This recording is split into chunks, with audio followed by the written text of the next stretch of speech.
Yeah, we know.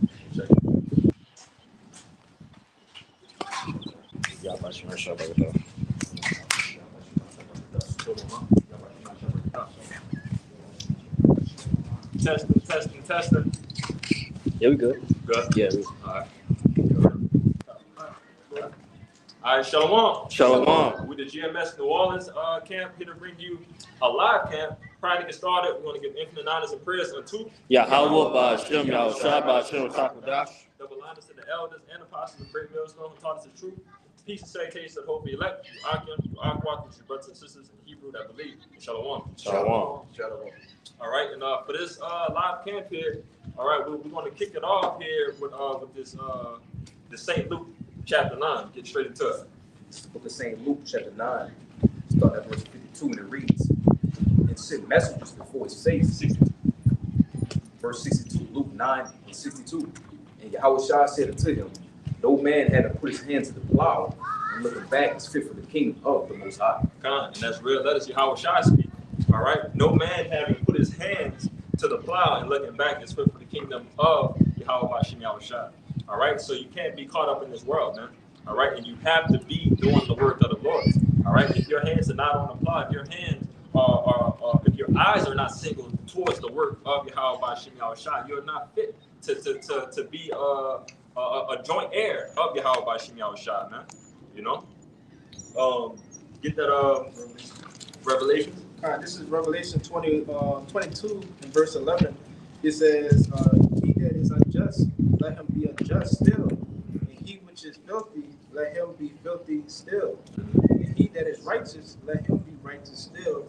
And he that is holy, let him be holy still. 12 point.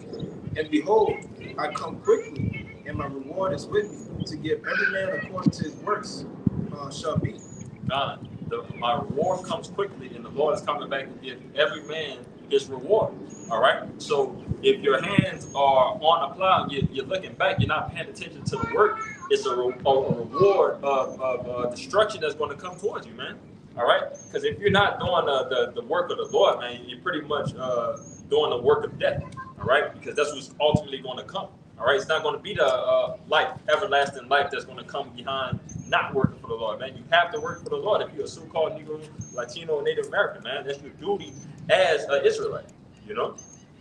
But you brothers got any precepts you want to get off? Yeah, bro, step back a little bit. So, yeah. We'll start with God. So in 2 Peter chapter 1, verse 10 reads, wherefore the wrath of brethren, be diligent to make your calling and election sure. If ye do these things, you should never fail. You do these things, you should never fail. All right, making our calling and election sure. So how we do that? All right, the Lord gives us a step-by-step, play-by-play booklet of what to do. All right, serve the Lord, doing the work. All right, having the faith into the Lord. All right, because faith and works coincide with each other. They have to coincide with each other. All right, brotherly love. All right, these are simple things. As long as we do the work and we show love and we have faith in Yahweh Ba'Shem Yahushua, man, we can make it out of this thing, man. All right, Lord, when we be out that number and we receive those crowns, man, of completing the mission, all right, and receiving that just reward, all right, because as we brought out in that Revelation 22, the Lord said He's bringing a reward for the just and the unjust, all right. So which reward do you want, all right? And I can tell you now that unjust reward ain't gonna be as good as the just, you know. You got more on that, or was that it? You got it, Hezekiah. This is 2 Timothy 2 and verse 3. It says, thou therefore endure hardness as a good soldier of Yahushua HaMashiach. Verse 4, it says, no man that warreth entangle himself with the affairs of this life, that he may please him who have chosen him to be a soldier. Read to the ward and tangle this life again. Stop at that point. He that ward. No man that warreth entangle himself with the affairs of this life. No man that warreth entangle himself with the affairs of this life. All right. This is the most everything that we pretty much do other than the work here is secondary, man. All right. It's secondary behind the work of the Lord. All right. So we're not getting caught up with any type of affairs. All right. We're not trying to be caught up being a busybody. All right, because the moment that you be in a busybody, that's how you're going to be caught off guard like a thief in the night. All right, the Lord constantly mentions about a thief in the night because he's about to catch many people off guard. Okay, you got more than that? What was that? Just to finish off that second part of the verse, it says, that he may please him who have chosen him to be a soldier. And that's what we're trying to do. We're trying to please him who chose us to be a soldier. All right, we are soldiers for Yahweh B'Shem Yahushua, man. This is our whole duty. All right, the whole duty and conclusion of the Israelite man is to serve Yahweh B'Shem Yahushua. All right, so the Lord called us and chose us to be a soldier to fight in this spiritual war. All right, who are we to deny that? All right, who are we to deny the opportunity of a lifetime? All right, and that's something that's gotta be constantly pushed. All right, this is an opportunity of a lifetime. Many are called, few are chosen. This opportunity will never place itself on the planet Earth ever again. All right, so if you choose to fuck off, you're going to be a fuck off in the kingdom. You're going to be of the less of the kingdom. All right, yeah, the feeble will be as David, but the ones that was doing the actual work, we're going to be as Yahushua, man. All right, we're going to be in that God-like, angelic-like power. You know, that's part of the rewards of overcoming in this thing, man. Those spiritual bodies. All right, all of these things are going to come if you continue to do the work of the Lord, man. You know, you got your precept, brother. God, this is Galatians 6, chapter 7, and I want to read down to verse 9. It says, "Be not deceived, Most High is not mocked, for whatsoever a man soweth shall he also reap. But he that soweth to his flesh shall reap the flesh, shall of the flesh reap corruption, but he that soweth to the Spirit shall reap the Spirit, shall of the Spirit reap life everlasting." In verse 9 it says, "And let us not be weary in well doing, for in due season we shall reap if we faint not." Read it one more time. Stop at the first verse. This is Galatians chapter 6 and verse 7. It says, "Be not deceived, Most High is not mocked, for whatsoever a man soweth, that shall he also reap." Though that he shall also reap. Okay? And that's where the saying, you reap what you sow come from. So whatever you dishing out, you're ultimately going to receive that. All right? People like to claim it as being that bitch named karma and so on and so forth. Hell nah, it's the Lord. All right? It's the Lord that's putting you in these situations. All right? But you got it. Verse 8, it says, "For he that soweth to his flesh shall of the flesh reap corruption, but he that soweth to the Spirit shall of the Spirit reap everlasting, shall reap life everlasting." So you constantly, deal with folly. That's what you're going to reap. Everything you're going to come is going to be that negative space. It's going to be that negative energy. All right. Ultimately, what's going to lead to your death. All right. But if you're reaping the things of the Spirit, man, if you're constantly trying to increase in the Spirit, you're going to reap the things of the Spirit. And what is that? More peace of mind. More wisdom, knowledge, and understanding. All right, just the increase. It's the constantly increase. The more that you stay within the stead of Yahweh B'Shem Yahushua. You got it. Verse 9, and it says, "Let us not be weary in well doing, for in due season we shall reap if we faint not." Not be weary. Get that word weary. Bible shop. Because we can't be weary in this thing, man. This is the goddamn fourth quarter, man. And I gotta say this shit every time I bring out a lesson, man, just to know the importance of it. Again, my mind wraps around in sports, in fourth quarter, in any type of sports scenario is a serious time. All right, especially when you get to the last 2 minutes, last minute, because everything has to be operated to perfection. All right, and even trying to operate in perfection, you're weary at this time. You're dead shit tired. You can't breathe. You've been doing all this shit all day, and you're just tired. And what are we? We fed up. We in captivity, tired as shit, man. We're tired of fucking going to work. We tired of being under these goddamn devils in these molds, man. Constantly seeing all of this wickedness constantly been done around us. All right? You got it. This is the word weary in the biblical usage is G1573 Ikakeo. It says to be utterly spiritless, to be wearied out, exhausted. Utterly spiritless. Come on, man. Wear it out. To be worn out. All right? Jake is worn out, man. Brother's been pushing in this thing for 20 years plus. All right, us being younger brothers, been in this thing about 5-6 years. Feel like I've been in this thing about 30. You know, but this shit is tiring, man. And Jay gotta constantly wake up and pray to the Lord. Ultimately, you know, thank the Lord for you know waking us up to do this work, but to remain to keep our hands on the plow. You know. Yeah, I want to say this too. Basically, what it's saying that verse and that definition is basically like, you're not supposed to get tired, man, doing this thing, man. At all. You're not supposed to, hey, man, get weary. You know, especially, hey, man, the times we're in, man, saying, hey, man, our salvation is near to believe. You know, we can't get tired, man. We're really supposed to be more on fire, man. Yeah. It's the best of our ability, man. You're not supposed to slack, be in a slothful spirit. You know, like Scripture say, man, be not slothful in business, man. Roughly paraphrasing. You know, especially, man, knowing that, hey, man, that reward is near unto us, man. Knowing that, hey, man, we're about to be crowned for the works that we're doing, the righteous works. Hey, man, we can't get tired, man. Hey, like brother say, man, we're in the last quarter, man. We're in the last second of times, man, of doing this work, man. We got to make it count. You got it. Gotta make it count, man. Again, opportunity of a lifetime. That's gotta be, you know, a point push, man. All right. Imagine, you know, having a reward that's never going to be placed on the earth, man, ever again. You know, there's only one opportunity to get this reward, and the Lord has called you to do it. Of all people, of all the billions of people of the world, you, me, you know, and it goes even deeper than that. You know, who is this for? It's not only for me. Hey, I got a fucking family. I got a bloodline that stems through me, you know. So this is who I'm doing it for. I'm doing it for my family. I'm doing it for my brothers who I'm fighting alongside with, you know. And that's the mindset of this thing, man. Because we know that the job is not finished; it's almost finished, you know. But no matter what, we can't lose focus, man. We can't afford to lose focus at any time, man. We can't be taken away, like I said, as a thief in the night, man. You know. That was it on that, right? You got something? You got it, brother. This is Matthew 11, and start at 28. Come unto me, all ye that labor and all heaven laden. It's like you need to start. It's Matthew 11, red letters, Yahweh speaking. Come unto me, all ye that labor and are heavy laden, and I will give you rest. Take my yoke upon you and learn of me, for I am meek and lowly in heart, and ye shall find rest in your souls. For my yoke is easy and my burden is light. My yoke is easy and my burden is light, man. All right? The Lord called us to do this job because he knew that we could do this job.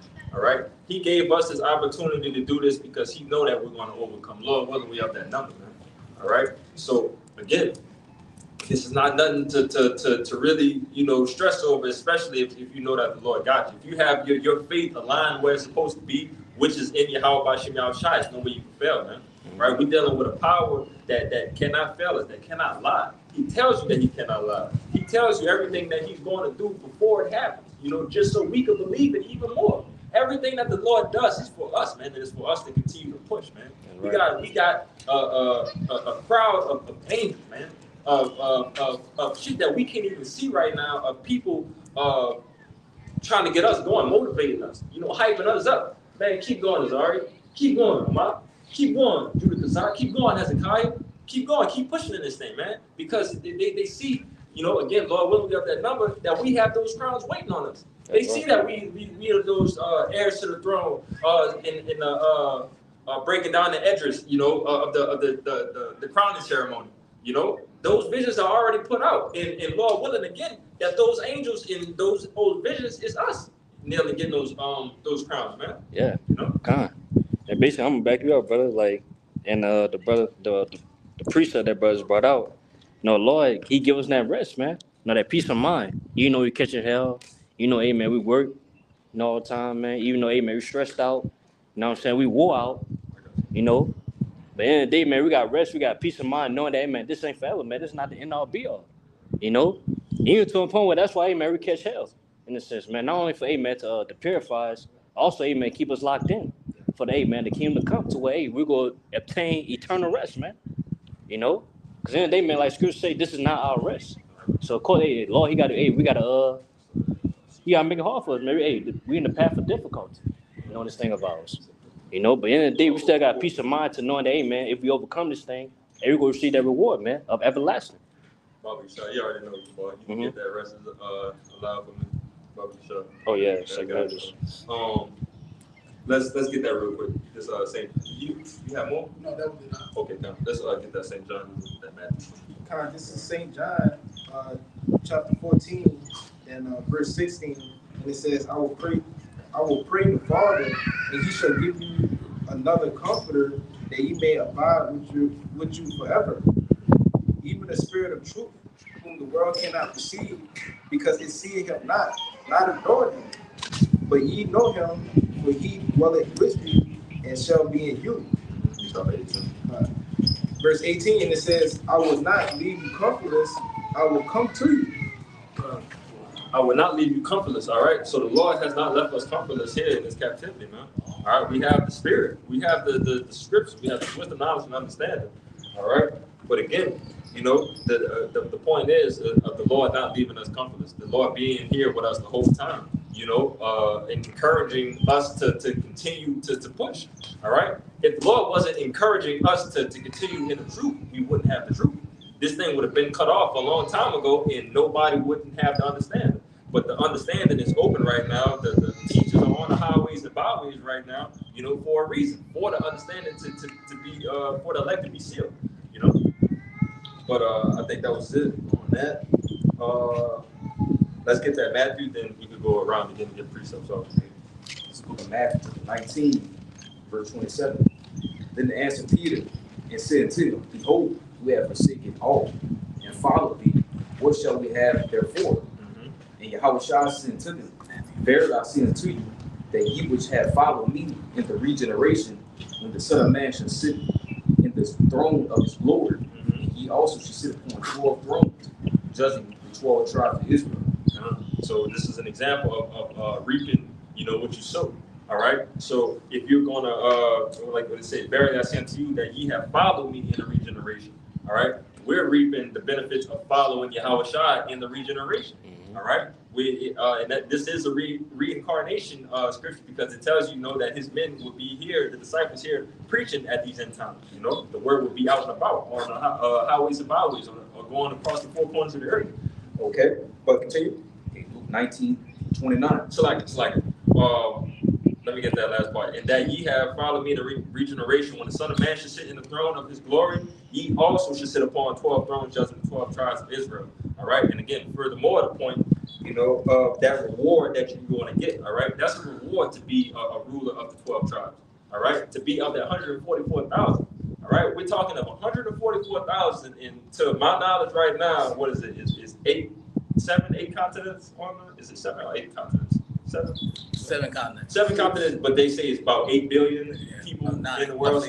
Roughly 9 billion. But that 9 billion versus 144,000. That's nothing. It's nothing. All right. So that's the thinking that you have to be on to know how special you truly are. You know, and how special the reward is of finishing this thing, because this is something that everybody can do. The Lord chose you to do this job because He knows again that you can finish this job, and it's for you to finish. You know. Yeah. Yeah, I want to say something too. Like basically, hey man, we could be above average in the kingdom, man. Yeah. Above average. You know, because they average Israelite, he go living good, man. You know what I'm saying? They will have everlasting life, you know, things like that. But to be of that ruling class, you know what I'm saying, being joint heirs with Yahushua, that 144,000, man, that's gonna be special, man. You know? Yeah, can't nothing top that, man. You know, but that's what come up to us, man. If we didn't do it to them. You know, go ahead. It's like I'm having a brain fart about this precept in Corinthians. The terrestrial and the celestial. Yeah, it's one. I just remember those words, terrestrial and celestial. Yeah. Yeah, just back up what the brother just said. Yeah, 40. 1540. Yeah. This is 1 Corinthians chapter 15 and verse 40. It says, there are celestial bodies and bodies terrestrial, but the glory of the celestial is one, and the glory of the terrestrial is another. All right, and you know, if you want to get I'm not big on the words, but I understand terrestrial and terrain, you know, goes back into, you know, being on the ground, you know, being on the earth. All right, but the celestial being the angelic body. All right, that's going to be the reward for the elect. All right, these heathens. All right, they're not going to have these angelic angelic bodies. All right, they're not going to have these bodies that have the law, statute, commandments, and inward parts because it's not for them. Okay, we're going to have it, and we're going to have those angelic bodies because, like what the Lord says when He returns, He said we're going to be like unto Him. We're going to be like the Lord when we see the Lord. So we're going to be, fully in the image of Yahweh Bashem Yahushua to the max. Not on this low level that we in right now, which is really not a low level because we have the Spirit. Right? Nothing with the Spirit is a low level. But the fact that we can't go off no more, that's amazing. Come on, man. But that's the fucking reward. Yeah. Like, come on, man. We gotta, bro. This shit exciting, bro. Yeah, like, bro. Yeah, back you up, bro. Like, cause the only way, man, like we forsook. That's what we forsook. We forsook everything on this world. Cause we could be, what I'm saying, these top guys in the world if we wanted to, brother. You know what I'm saying? Cause brothers in the truth, man, they got all types of talent, man. Jack of all trades. That they could have riches, fame, glory. But nah, they forsook that, man. For what? They eternal way of glory, man. Cause all the glory in this world is vain. Now it's gonna be, man, burnt up, man, dissolved. But then they may fight for something that's everlasting, man, not temporary. You got it. Could I add to that? Actually, I was No. saying. Oh yeah, holy peace, bro. You got it. Yeah, We under kind of like strict orders. Right? Yeah. But it's a lot. No. It's a lot. Read from the top. Yeah, start back from the top to read through that. What is it? The book of Luke, chapter 19, verse 27. Then answered Peter and said unto him, Behold, we have forsaken all. We have forsaken all. Backing up what the brother just said. We've forsaken everything, man. All right? Brothers know that, hey, brother, I could go get me this type of job and go get this type of money, go overseas and go live this type of life and so on and so forth. But Jake don't want that shit, man. All right? That's not where my end goal does not align with being here in this goddamn hellhole, man. All right? My end goal is to be in rulership. Okay? But forsaking everything, all right? None of this shit matters. Knowing that none of these things does not compare in any shape or form to Yahweh Bashem Yahushua and to the reward that the Lord said He's going to give us. All right? Yeah, well, that's difficult to Jake, man. You know what I'm saying? That's difficult. That's why, hey, man, we're called to be soldiers. You know what I'm saying? We got to deal in hardness, man. So, hey, we got to make difficult decisions, man. One of those difficult decisions is forsaking all. Say everything we desire. Fleshly desire, we worldly desire. You know what I'm saying? At the end of the day, man, hey, all for us to do that, hey, no. But we know what we're fighting for, though. You know what I'm saying? Which, hey, the eternal way of glory. You got it. No, we got to finish. Yes, they got more, yeah. I'm going to start back at the top and read on down. Yeah, you can finish it up. Luke 19 and 27. Then answered Peter and said unto him, Behold, we have forsaken all and followed thee. And what shall we have therefore? And Yahushua said unto them, Verily I say unto you, that you which have followed me in the regeneration, when the Son of Man shall sit in the throne of his glory, he also shall sit upon 12 tribes, judging the 12 tribes of Israel. And everyone that have forsaken houses, or brethren, or sisters, or father, or mother, or wife, or children, or lands for my name's sake, shall receive 100-fold and shall inherit everlasting life.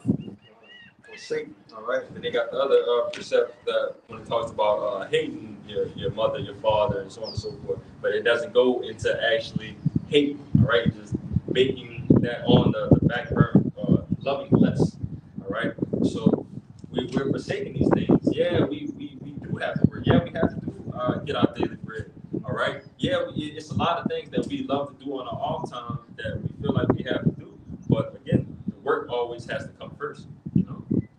Always got to keep the first things first, all right? And that's how everything, flows, how it needs to be, keeping the first things first.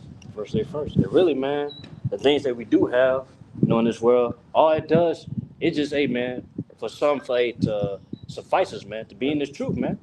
You know what I'm saying? Because at the end of the day, man, we want to put in this earth, we want to put here to follow our worldly desires, man.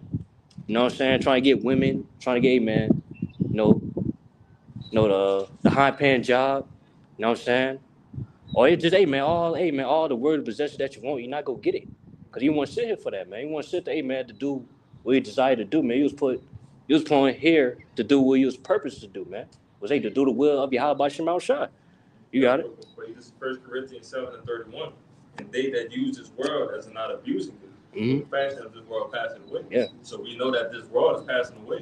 All right. This age, this eon, this rulership.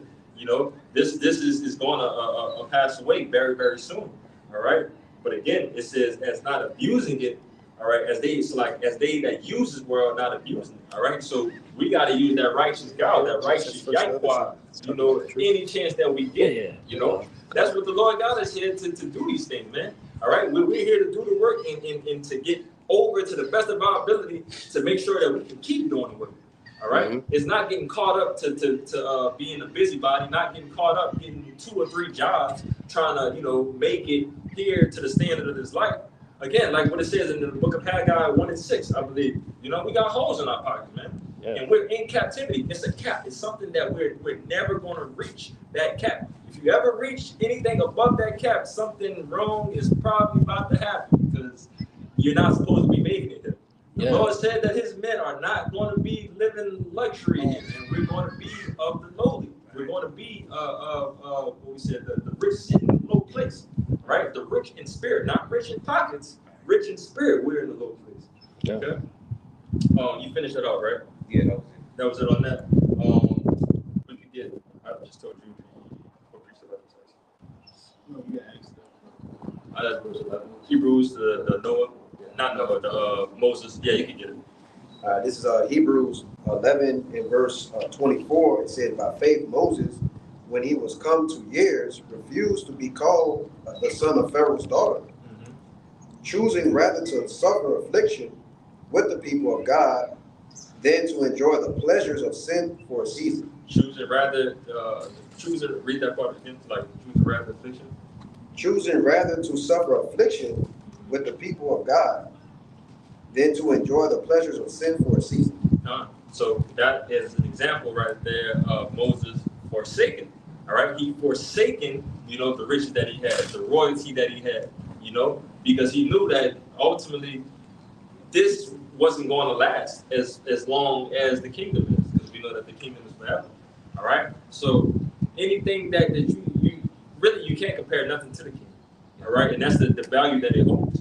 Okay, so knowing that you're striving for something that can't even have a price on it, that should make it even more valuable in your head. All right. I got proof for us. Nah, you got it. It's 2 Corinthians chapter 4, verse 17. For our light affliction, which is but for a moment, working for us a far more exceeding a eternal way of glory. Kind of just backing up that precept, hey man, you know, the things that we're suffering, you know what I'm saying, being part of this truth. You know what I'm saying? All it does is it's gonna lead to what? An eternal way of glory, man. To way, man. It's cool.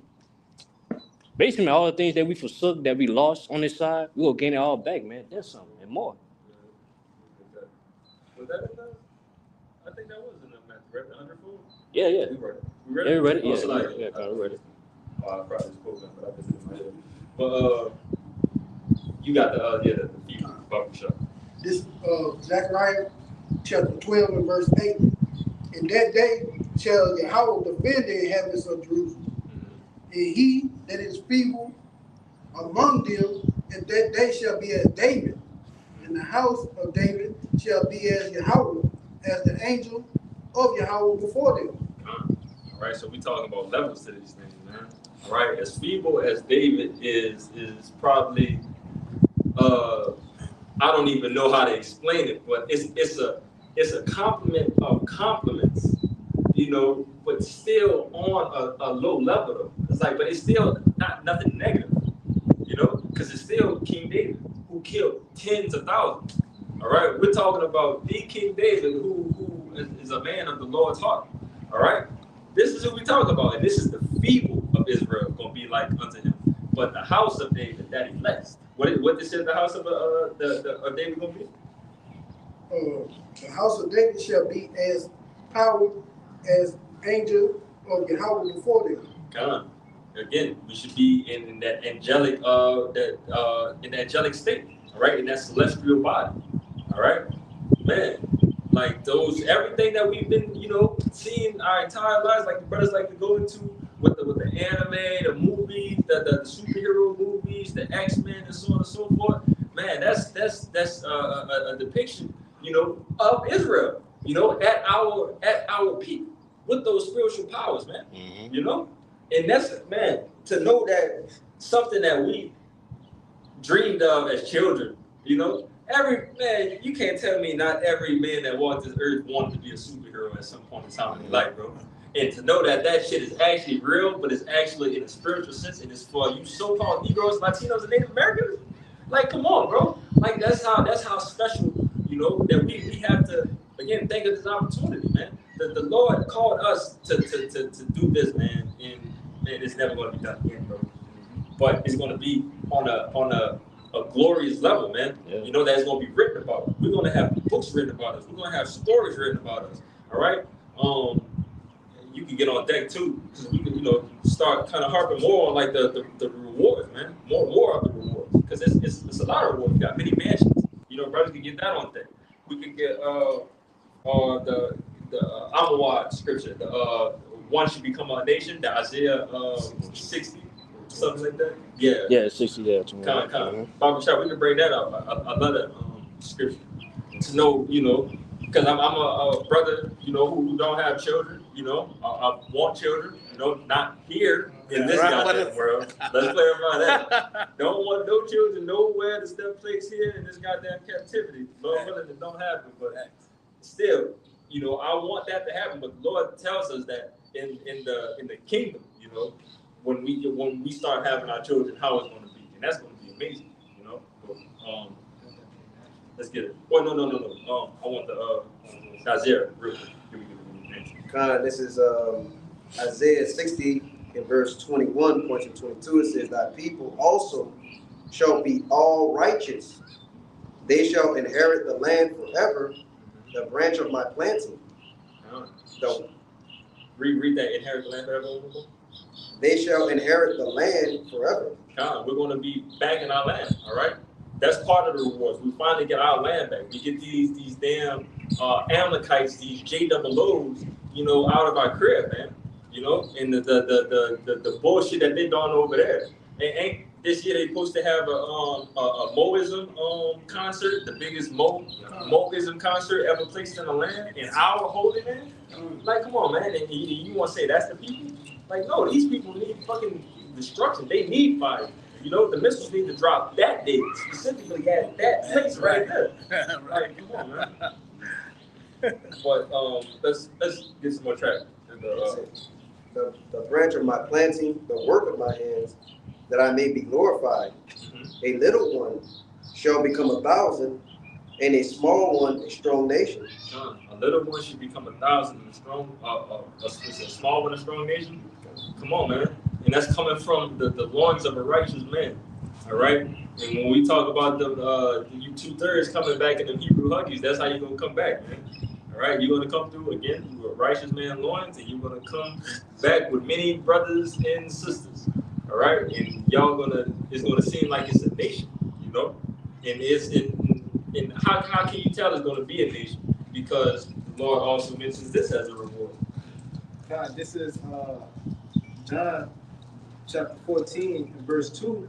It says, in my Father's house are many mansions. Mm-hmm. If it were not so, I would have told you, I go to prepare a place for you. Mm-hmm. And if I go to prepare a place for you, I will come again and receive you unto myself, that where I am, there ye may be also. God, one more time.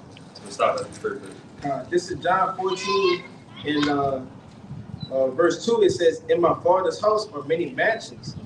If it were not so, I would have told you. I would not have told you. All right. So again, we know that the Lord is a man, a power that cannot lie. So he just mentioned here there's many mansions. All right. Keep going.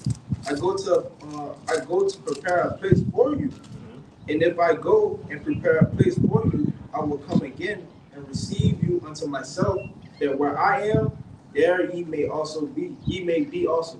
Come. All right. So just being having those many mansions prepared. All right. Which those mansions could go into worlds, you know, different planets. All right. So we're talking about, you know, that one that has become a nation. Come on, man. We might have a whole planet inhabited of your seed. That's crazy. Like, come on, man. And I like to, paint pictures in, brothers' heads and shit. If you think about like mass numbers of people all in one place, our minds can't really go that far. We don't really see too many, big events like that. But one of the biggest things that we can see out here is like a football game or a basketball game where we see 100,000 people, 150,000 people, and that's a lot. And it's loud as shit when you're in there. But imagine that being just that All your small amount kids. being all your kids. That's still not a nation. That's still not a nation of people. That's 150,000 people, but that's still not a nation of people. So your kids are gonna outmount that. Like, come on, bro. Come on, man. I got the word actions in the whole etymology. You got it. It said chief residence of a lord, state, permanent abode, house, habitations. Like that first chief residence of the Lord. My Lord, jeez. And it says a stop or stage of a journey, temporary home. Yeah, but it's not gonna be temporary for us. All right, everything that we're gonna have is gonna be planned. All right, this kingdom is not gonna be translated anymore, man. All right, there's no more after this. All right, it's Israel back at the top and everything back to where it's supposed to be. All right, no more wickedness, no more going astray. All right, we're going to keep these heathen under subjection because they're going to be doing wicked shit and going astray. All right, because they're not going to have the law, statutes, commandments, and the inward parts like us. But again, man, once we back in rulership, man, this shit is going to be back rolling how it needed to be. But you brothers, we can get some more precepts off. Yeah, you ain't going to. You got to be on perfect. Let's go to Psalms chapter 16, verse 11. Thou wilt shew me the path of life. In thy presence is fullness of joy.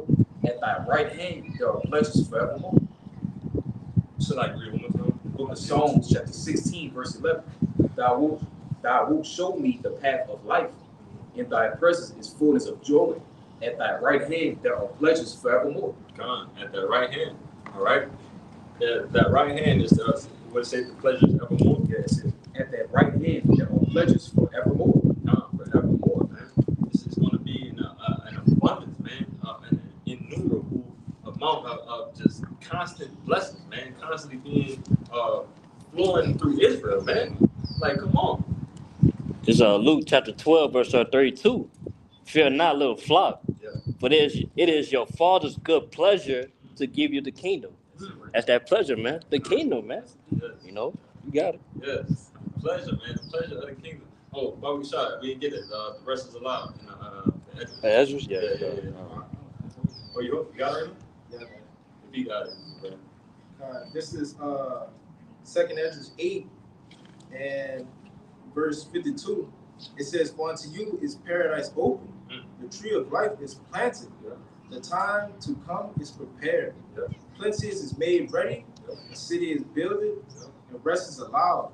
Yea, perfect goodness and wisdom. Start back at the plentiness is ready. Yeah, no, read verse 51. Oh, Yeah, 51, yeah.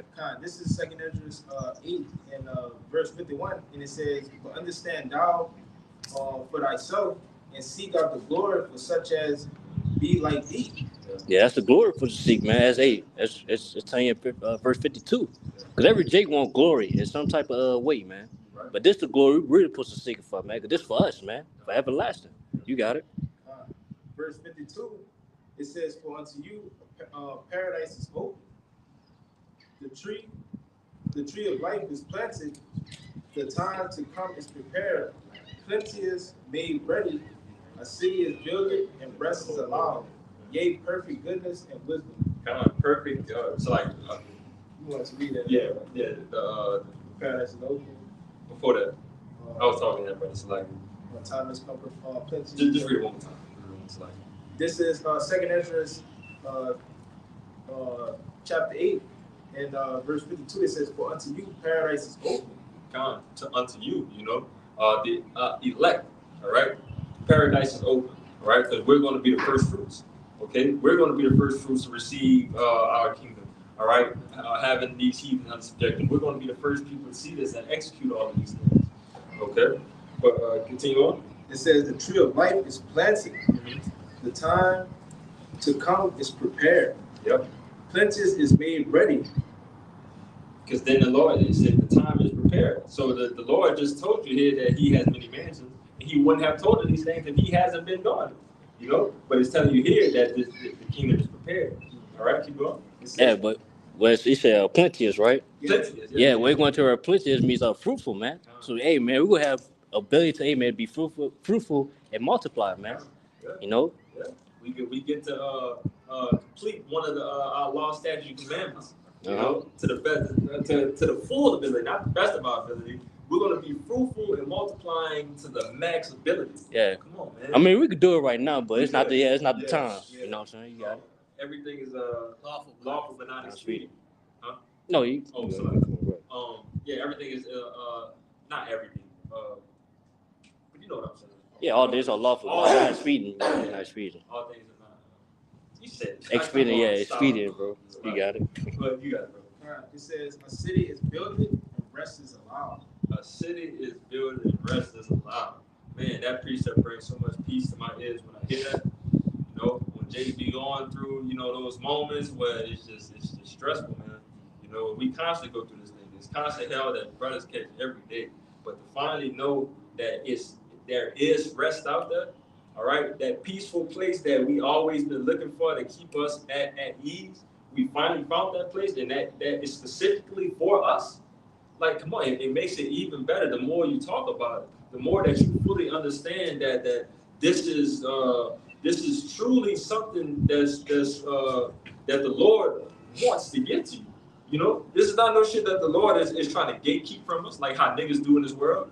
Niggas find something good or hear something about something good and don't want to tell nobody. They want to hearken everything to themselves. They want all the rewards to themselves. But we dealing with a righteous, you know, a righteous power, man. Our big brother, you know, who sees us as brothers and wants to show love to everybody, you know, to not everybody, to his people, you know, specifically his men that's been working for him, man, you know.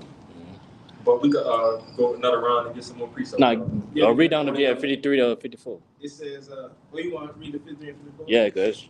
I'll go This together. is the latter part of that 52. It says, yea, perfect goodness and wisdom. Mm-hmm. It says, the root of evil is sealed up from you. Yeah. The root of evil is sealed up from you. All right. It said before that, perfect goodness. All right. No more evil. All right. What is the wages of sin is death. All right. So no more sin equals no more death. All right. You on? And it says, weakness and the moth is hid from you. And corruption is fled into hell to be forgotten. Get that word from me, Dr. Sean? Which one? What's what? I can hear that word. Moth. Moth. Yeah, like the fly moth. Oh, moth. Yeah, it was all that boils down to, man. We obtain that second covenant, man. What's the law, statutes, commandments? We're not irreplaceable, man. To where we don't go off no more, and we don't go off no more. To where, man, we ain't gotta be put in captivity. Cause why we in captivity? Cause hey, we went off, man. You know. So man, once we be fully righteous, man. Hey, we won't be brought down low again, man. You know, and we ain't gotta worry about dying no more either, man. Cause we gonna have everlasting life, man, with these new bodies, immortal bodies, man. What you call and it says, and corruption is fled into hell to be forgotten. Sorrows are past, and in the end is shewed the treasures of immortality. Just for a moment, man. All these things is going to seem like it's like a bad dream, you know? Jay finally going to be waking up from that bad dream into everlasting life, man. Everlasting glory, everlasting peace, all right? To finally know what it's like, again, to rest. Brothers don't know what rest is, man. Yeah. Like, we can claim we know what it is. Jay think about, 7 hours of sleep, 8 hours of sleep, Jay still wake up tired as a bitch. Like, come on, man, just to go slave for this devil, just to be under this goddamn sun, fucking roasting and burning us every goddamn day. Come on, man. It profit nothing. We constantly do this shit to profit, to get nowhere. All right, but if we work for the Lord, we keep our hands on that plow, we profit everything. All right, and that's what we gotta remember, man. I got precept. Yep. It's Psalms 126, verse 1. I'm gonna start verse 1. Yep. And when the Lord turned again the captivity of Zion, we were like them that dream. Then was our mouth filled with laughter, our tongue with singing. Then say they among the heathen, the Lord have done a great thing for them. The Lord have done great things for us, whereof we are glad. Turn again our captivity, O Lord, as streams in the south. They that sow in tears shall reap in joy. Reap and joy. He that goeth forth at weeping, bearing precious seeds, shall doubtless come again with rejoicing, bringing his sheaves with him. Come on, That's man. all the kingdom, bro. Yes. Like once a Lord deliver us, man, it's gonna be like a dream. Yeah. Because hey, man, when we talk about this, man, hey, man, our future kids, you know what I'm saying, that we gonna bring forth. You know, they ain't gonna believe that, man. Yeah. That we was in captivity, man. We was under these heathens, man, Esau. You know what I'm saying? They not gonna believe it. You know? So that's what we waiting on, man. You know what I'm saying? And really, man, we're not even dreaming, man. It's a vision. You know, because a dream is something that, hey, you know, it happens when you sleep.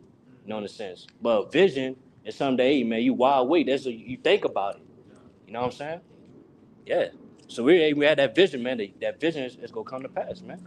You got it. That's part of that, you know, the comforter too. You know, the Lord giving us that spirit and the wisdom, knowledge, and understanding. But like you said, part of having that wisdom, knowledge, and understanding leads to having those visions. All right. So when you have those visions, again, it just makes you planted and grounded in the faith even more. You know, because you know that the Lord is working through you. I wouldn't even say it's not even our vision. It's the Lord's vision Lord's for vision. us, man. Yeah. You know what I'm saying? Yeah. This is the Lord's vision. Hey, these scriptures is the Lord's vision for us. Yeah. You know? And it's gonna come to pass, man. Hey, man, the Lord is not a man that shall not lie. Yeah. So whatever he vision, whatever he got planned for us, man, it's going to happen, man. You know what I'm saying? And that's what we gotta believe in, man. That's why, hey, man, that's what we trust in the Lord, man. You know, to where, hey, man, you gonna bring that vision. You know, you got it. Yeah, you can hold that. We can get that real quick. Sirach 44, you know, in 1. Where did I tell you grab something? Yeah, 1 John 3 and 2.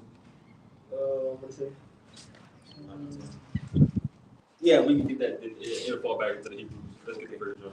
This is 1 John chapter 3, verse 2. Beloved, now are we the sons of the Most High, and doeth not yet appear what we shall be. Yeah. But we know that when he shall appear, we shall be like him, for we shall see him as he is.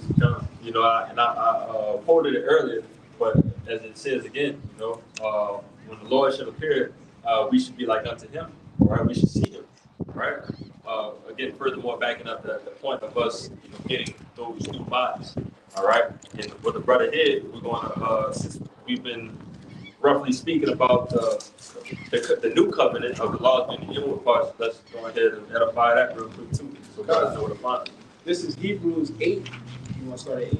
It's 6. 6.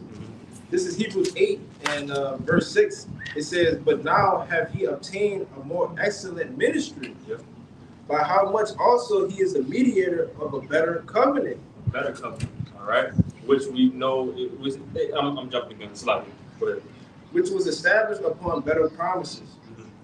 For if that first covenant had been faultless, then should no place be sought for the second. For finding fault with them, he said, behold, the days come, said Yahweh, when I will make a new covenant with the house of Israel and with the house of Judah. so that's the point you got to clarify for fault with them, all right? Because nothing was wrong with the first covenant, all right? Which was given by Moses. Which was given by Moses, all right? It was us that went off. It's us that in the flesh that again strayed away from Yahweh by Shem Yahushua. All right, but again, this new covenant here being on better promises. So the Lord again covering all corners to make sure, hey, this time I'm gonna make sure y'all never go up. This shit ain't gonna never happen again, and I'm gonna make sure that it don't happen. And this is how I'm gonna make it happen. Was they begin by Yahushua, man? Yep. You got it. Yep, you got it. Verse 9, it says, not according to the covenant that I made with their fathers in the day when I took them by the hand to lead them out of the land of Egypt. Because they continued not in my covenant, and I regarded them not, said Yahweh. Yep. For this is the covenant that I will make with the house of Israel after those days, said Yahweh. I will put my laws into their minds and write them in their hearts, and I will be to them a power, and they shall be to me a people. So reconnected back to the source of power. All right, the power, Yahweh by Shem Yahushua. All right, it was For this covenant, I'm making to the Lord was like, Yeah, not according to the covenant. We made that point. Yeah. Moses. yeah, I think pretty much got to read off.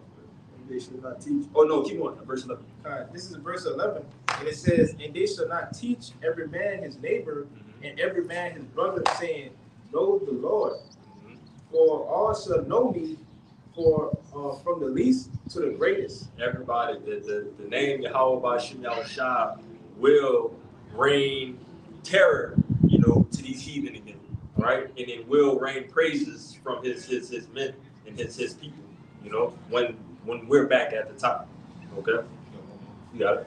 Okay, this is verse 12. It says, "For I will be merciful to their unrighteousness and their sins and their iniquities, will I remember them no more." Yep, and that's either you're going to do it right the first time and try to make it to the chariots, without being destroyed and receive this, or you come through the Hebrew Huggies and again, just have to go through it that way. All right, but again, it's a like it's I forget the saying that you like to say. Either get caught up with it or burnt up. Oh yeah, you prepare to lose it, or prepare to be burnt up with it. You prepare to lose it or burnt up with it. Pretty much. These niggas here, man. They not gonna get it at the end of the day, man. All right, 2/3 of Israel is just allotted for you niggas not to get this thing, man. And you just have to get it in the kingdom once it's in your inward parts. Once the covenant, the new covenant is in your inward parts, man. And they gotta be born. Got it. Yeah. Yep. But go another round. Yeah, you ain't. Well, no, it's like. Yeah, it's a lot. Well, both y'all said y'all had precept to back up each other. Yeah, I had a. We'll bring that out real quick. Bring that out. Then we just kind of. Yeah, this is Romans 8:16. It says, "The Spirit itself bears witness with our spirit that we are the children of the Most High. And if children, then heirs, heirs of the Most High, and joint heirs with Hamashiach. If so be that we suffer with him, that we may be glorified together." Suffer with him. So, carrying that cross, the Lord requires us to carry our cross. Carry the burdens and the bullshit of life, just as he did, as he walked and had to carry his cross, But again, it says, what it says after you go through these things. It says, "If so be that we suffer with him, that we may be also glorified together." God, be glorified together. So if we suffer for the Lord, we're going to be glorified with the Lord. It talks about being heirs to the throne, man. We are joint heirs to the throne, man. Right? Yeah, I want to say too. What it means to be an heir. It means to inherit. Right. You know what I'm saying? So basically, man, we will set to inherit everything Yahushua going to inherit, man. Was it what? You got it in 1 John 3. Those new bodies. Those immortal bodies. And also too, man, which I don't know brothers go get into it, but hey, man, the earth, possessing the earth. These heathens. They're having no slaves in captivity. You know what I'm saying? And basically, man, everything else, man.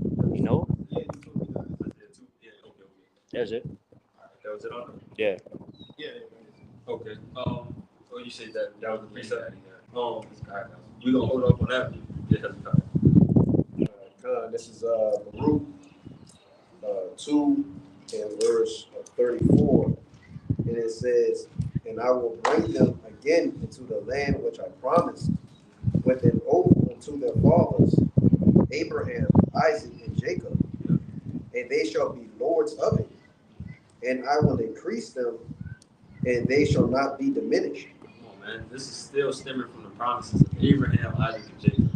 This is how long that the Lord has still been maintaining his word, maintaining his promises to give us our land again, and even though we don't deserve it. We have been deserving of death so long and deserving of just being completely wiped out as a nation for so long, but the Lord has been constantly having that mercy and being a man of his word, that's just it's amazing, man. For again, for this opportunity that you be placed in front of us, man. But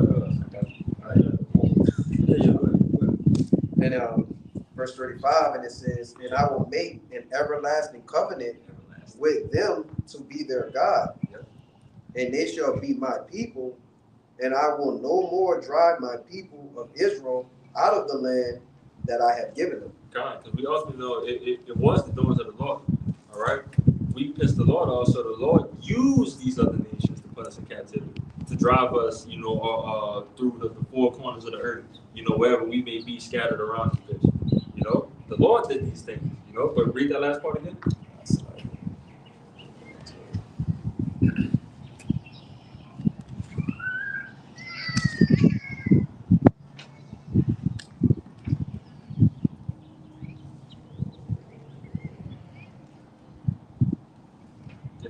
I got it. Yeah. You got Oh yeah. Okay.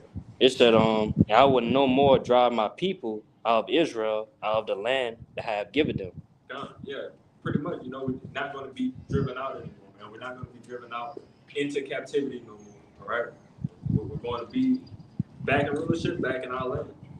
And just back in rulership overall. Israel being back at the top. Kwame Yasharala. You got it. That was it on that, huh? Yeah. This book of Ezra, chapter 9, verse 13. Ezra 9 and 13. And after all that has come upon us for our evil deeds and for our great trespass, seeing that thou, our power, has punished us less than our iniquities deserve, and has given us such. Read that part one more time. It reads, and for our great trespass, seeing that thou, our power, has punished us less than our iniquities deserve. Less than what we actually deserve. All right? Come on, man. Jake, forsake the Lord. All right? We literally chased after other gods before. We've been supposed to be put to death. Jake has committed adultery multiple times. Been supposed to be put to death. There's so many things that Jake has. The Lord has so much mercy on us. It's ridiculous, man. But we can't take that for granted. Who are you to do all of this shit and still not serve the Lord? That's a slap in the face. That's I even gave you time to get right, and you still chose not to get right with me. Like how much disrespect do you think I'm gonna tolerate? Hey, come on, man. People take the Lord as a joke, man. They take the Lord. They really take that Jesus, blonde hair, dog-headed, devil, and places him in the place of our Lord, man. And our Lord is not dealing, with bullshit no more, man. All right, he coming back to get the business clear, ultimately. All right, and we put his people back at the top, where we deserve to be. You want to say something? I don't think you have finished. Yeah, that last part. I was reading it again. Oh, go ahead. It's like. Ezra 9:13. And after all that has come upon us for our evil deeds and for our great trespass, seeing that thou, our power, has punished us less than our iniquities deserve, and has given us such deliverance as this. God, but we're ultimately going to be, after all of that, we still going to be delivered, and that's amazing, man. That's amazing that we have that mediator, that specifically, for you so-called Negroes, Latinos, and Native Americans. All right. So knowing that you have this, man, use this. This is the opportunity to use. This is not an opportunity to fuck off, man. All right. You're fucking off some valuable time right now. All right. And we ain't got a lot of time, So again, keep your hands on the plow and try to turn it to the next gear if you can, and look for the next gear after that. All right. We have to constantly look for more ways to constantly increase, because the times are short. All right. The times are short, and man, if you ain't got it, man, it's getting tough. Let's just say that. All right, it's getting tough, and it's gonna get tougher if you ain't got it, if you don't got it right now. All right, and when I say it, that means the spirit, man, the spirit, the truth, this understanding. All right, you have to seek the Lord. Brother can get that. Seek Him 10 times more. I got it. You got it. Yeah. Bring it up. This is Baruch 4 in verse, start at 26. It says, my delicate ones have gone rough ways, and were taken away as a flock caught of the enemies. Be of good comfort, O my children, and cry unto God, for he shall be remembered. Salakia, for ye shall be remembered of him that brought these things upon you. So being remembered, always got to break it up with the Ezekiel 96, the sign of crying. That's how we're trying to be remembered. We're crying to the Lord, But keep going. For as it was your mind to go astray from God, so being returned, seek him 10 times more. Seek him 10 times more. All right. So from the beginning, all right, we forsaken the Lord. All right. We chose these other gods. We chose all of these other things that was not delighting in front of the sight of the Lord. All right. But knowing that we have an opportunity to come back to him, do it 10 times more. Have that urgency. Have that fire lit underneath you to get back under the defense of Yahweh Shemel Shah. Because basically, right now, you're defenseless. All right? In a time where it's about to be mass chaos, a time of no other, you're defenseless. And that right there should be a red flag in your head. I should be doing things to make myself ready for these times to come. All right? And the Lord told exactly what you need to do. All right? Stay in the spirit. As long as you stay in the spirit, you're going to be protected in this time. All right? I gave this book and I gave this understanding to my men for the times of trouble, for them to be at peace in that time, for them to make it in the time, because there's going to be some scary times, man. Just like how that, I was just watching LBI Shalom, he constantly mentions, JT being for the 2/3 and, not for the other nations like it. For the 2/3 specifically, the other nations are pretty much going to get the destruction as well. But the point being is that we're going to be in the midst of it as well. The destruction is not for us, it's for them, but we're still going to see that type of shit happen. All right? We still going to have our hearts racing 1,000 miles an hour because we just seen somebody get blown to fucking pieces, what it says that the righteous scarcely be saved. Yeah. All right. So it's going to be things that your life is going to be so close on the line of being took, but whatever it is, the Lord has let you know that His men, even in those times, their faith is not going to fail. All right. They're not going to fall weak in those times. They're not going to forsake the Lord in those times, and therefore, the Lord will save you in that time of trouble. But you got it, brother. It's Isaiah 55 and verse 6. Seek ye the Lord while he may be found. Yep. Call ye upon him while he is near. Call upon you while he is near. All right. So again, we know that the Lord is still near. How? Because his men are still on the highways and byways. We're still right here on a Saturday. Brothers out on Friday. Pretty much every day of the week, a brother is driving a lesson or some type of live video. All right. So the word's still being pushed out. So therefore, that points like that you had just made. The Lord is near. The Lord is near. Slightly. Not very quiet. But yeah. Verse 7. Let the wicked forsake his way, and the unrighteous man his thought. And let him return unto Yahweh, and he will have mercy upon him. And that's the walks of damn near every man in his truth, man. All right, we forsake those ways. All right, and we're taking the Lord upon His word. All right, we have a lawyer, a mediator right here who's telling us, hey, come back through me, and all the crimes that you just did, all the crimes that you've been doing for these past 20 to 30 years, I'm going to forget all that. Just come here and serve me. Serve me. Do what you're supposed to be doing from the beginning, and I got you. All right, and to me, that seems like a pretty good, even exchange. Come back and do the work for the Lord, and I'm going to pay you. Seems right, right? Just the last little bit. Yep. Into our power, for he will abundantly pardon. He will abundantly pardon. And that's a hell of a word to use for pardon and mediator and lawyer. That the Lord is for us. We're looking to be pardoned, man. As we know as our righteousness as filthy rags, man, we try to get that filthy rag clean the fuck up. We try to get that thing spot so we can get that too found blameless. Yeah, because y'all shot him, he come as that judge, man. You know what I'm saying? Having that power to judge and that judgment seat, we won't be a pardon. We appeal in that judgment seat to where, man, he had mercy upon us, man, to deliver us. Not to, man, no destruction. No, say man, majority of these people, man, hey man, 2/3. No, they gonna get destruction, man. But hey man, we just hold, hey man, we fall as that the elect, man, that be pardoned all the way to the end, to where we receive salvation. You got it. Let's get that. Okay. Okay. The book of 2 Peter, chapter 1. I went 5. The book of 2 Peter, chapter 3, verse 14. Wherefore, beloved, seeing that ye look for such things, be diligent that ye may be found him in peace, without spot or blameless. Be found without spot and blameless. All right, that's how you would like to be found when the Lord returns. Because when the Lord returns, the Lord is looking. He's looking to see who is to be found blameless. All right, as we brought out at the beginning, Revelation 22. All right, he's coming back with that reward. So in order for him to give that reward, he has to see who is going who. Well, he's always been seeing it.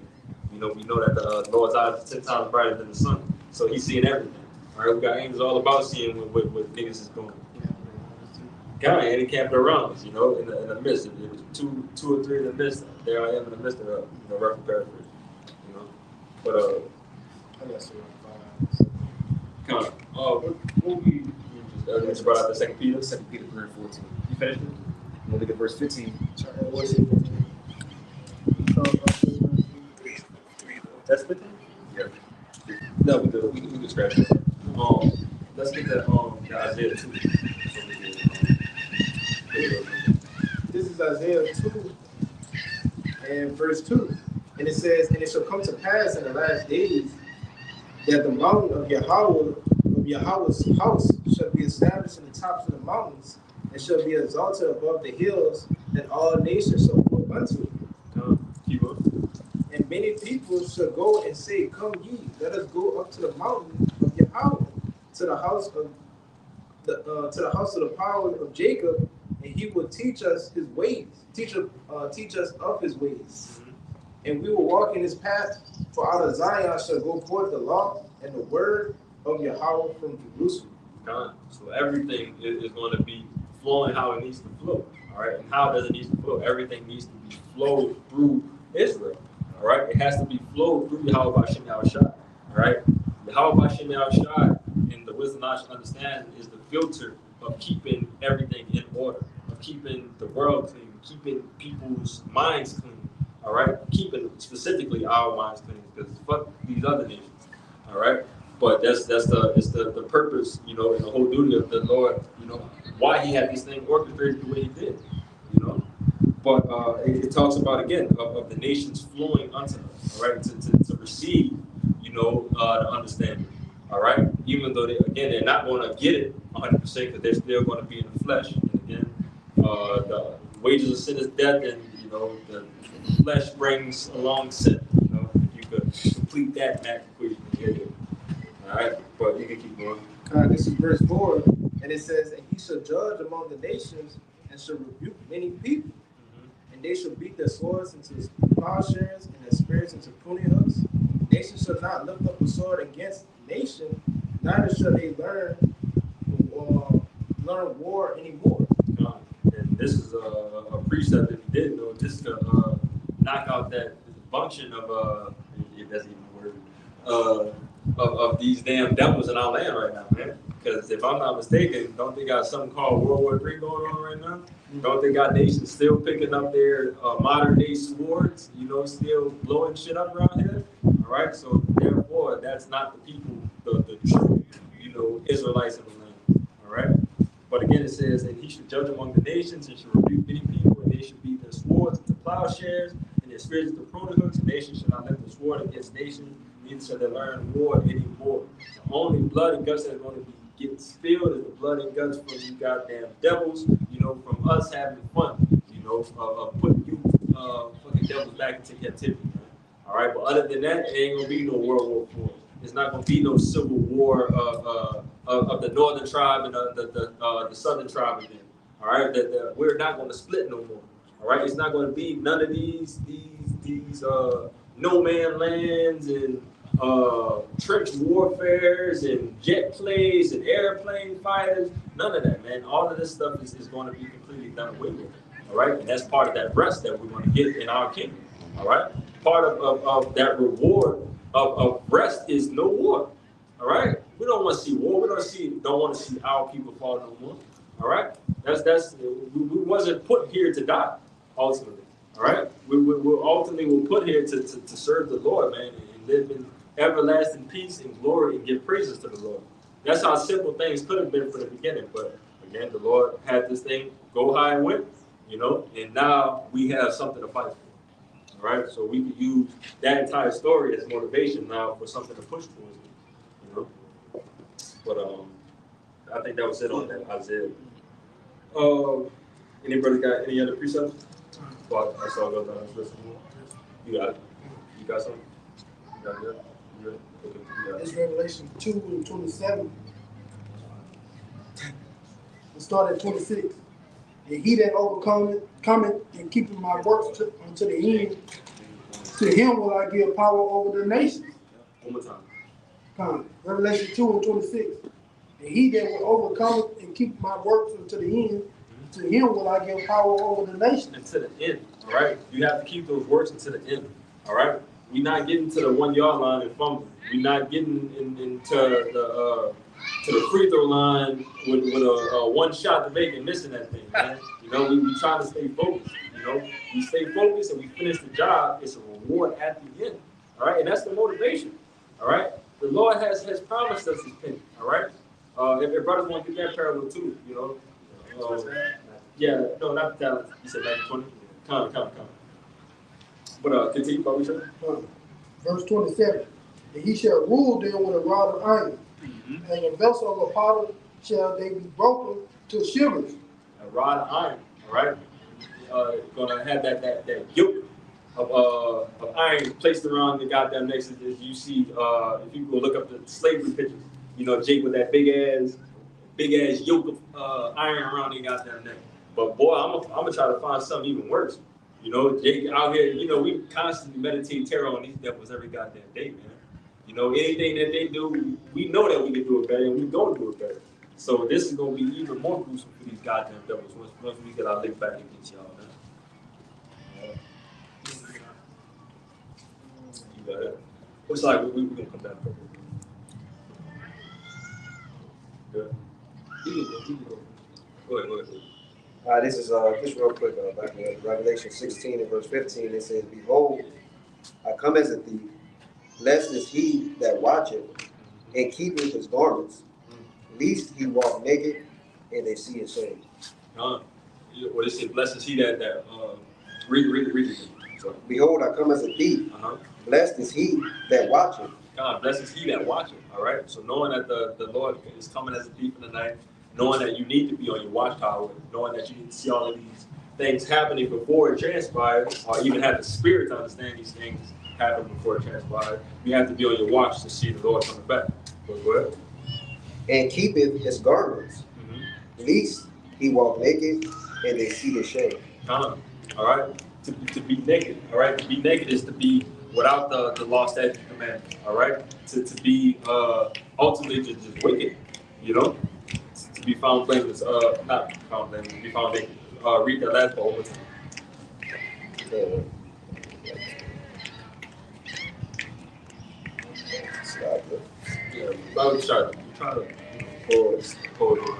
It says, least he walk naked and they see his shame.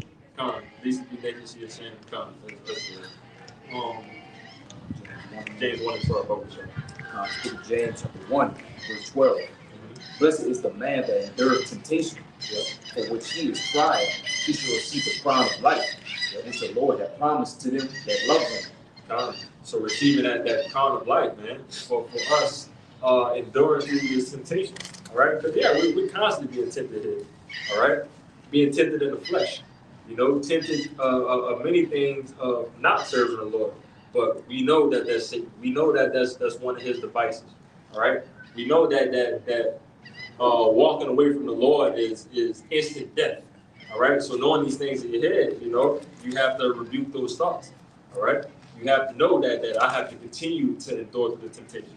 No matter what, even if this shit hurt, no matter if I'm going through it, for one, I know that I can get through it because the Lord got me going through it, All right, the Lord not gonna put it in front of my path if I can't go through it. So that's a green flag to have in your head to motivate you. All right, but it tells you again. Read it all the way through. James 1:12. Blessed is this the man that endureth temptation, for when he is tried, he shall receive the crown of life, which the Lord hath promised them that love him. When he is tried, all right. So it's going to come with being tried. All right, we know that we are the Jews of the Lord. We know we have to go through that furnace of fire to get the impurities cleaned off of us.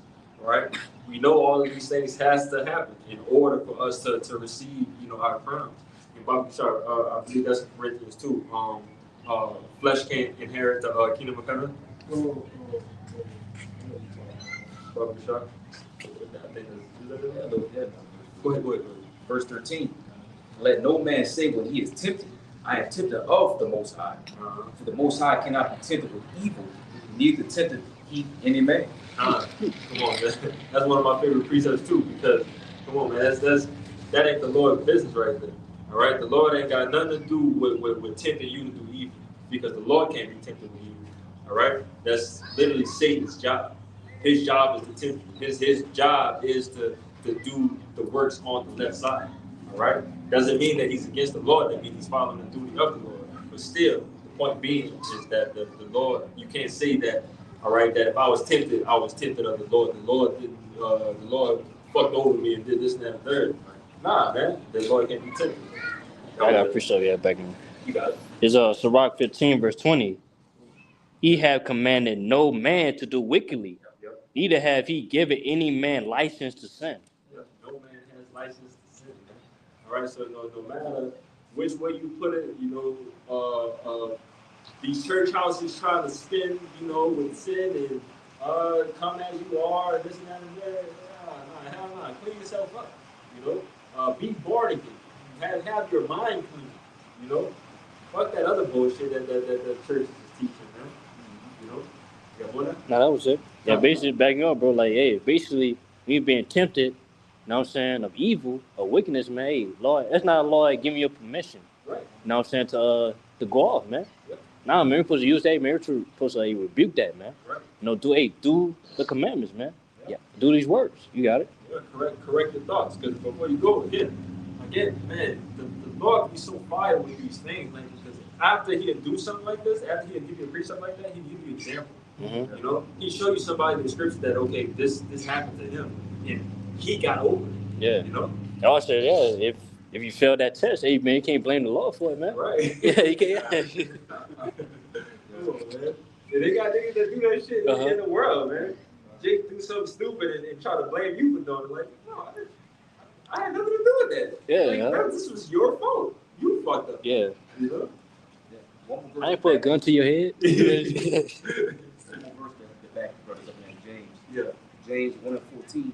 Whatever man is tempted when he is drawn away of his own lust and enticed. Of his own lust, of his own enticement. All right? So, again, the Lord just said that it's not me. It's you. It's you. It's you. So that's your own lust. You couldn't get your lust under control. All right? You never tried to put that old man into subjection. All right? You let that old man run wild and free, and now he is a motherfucker. Now he is a treacherous, fleshly, demon, affecting you in your everyday life, just because you didn't put yourself, in order. You thought you had license to sin. You thought that the Lord was all cool with sinning because what they teach in the churches, the Lord died for our sins. He died for us to sin, basically, which makes no goddamn sense at all, But, yeah, really, you want to do it in a sense. So, yeah, if you ain't want to do that, you'll cast that away, man. You rebuke that, quick. Right. But you wanted to do it though. Yeah. You got it. Yeah. You got it. Sirach 12:16. Sirach 12:6. For the Most High hateth sinners, and will pay vengeance unto the ungodly, and keepeth them against the mighty day of their punishment. We keep them for the mighty day of their punishment. Come on, that's scary in itself, man. Imagine doing so much sinning that you think that everything is cool just for the Lord to be saving that perfect moment just to catch you with it. Like the Lord, bro, the Lord is scary, bro. This is a demon-like power. We are still dealing with Alashai. Dude, people gotta remember that. This is our power who said that he's not coming back for peace. He's coming back with a sword. All right, so you gotta remember this, man. You know. Who would you read? Read one more time. Okay. Sirach 12 and 6. For the Most High hate of sinners, and will repay vengeance unto the ungodly, and keepeth them against the mighty day of their punishment. Okay, punishment. You got it. Well, you go to we get him to This is 2 Corinthians 16 and 77. Woe be unto them that are bound with their sins, and covered with their iniquities, like a field that is covered over with bushes, and the path thereof is covered with thorns, that no man may travel through. It is left undressed and is cast into the fire to be consumed therewith.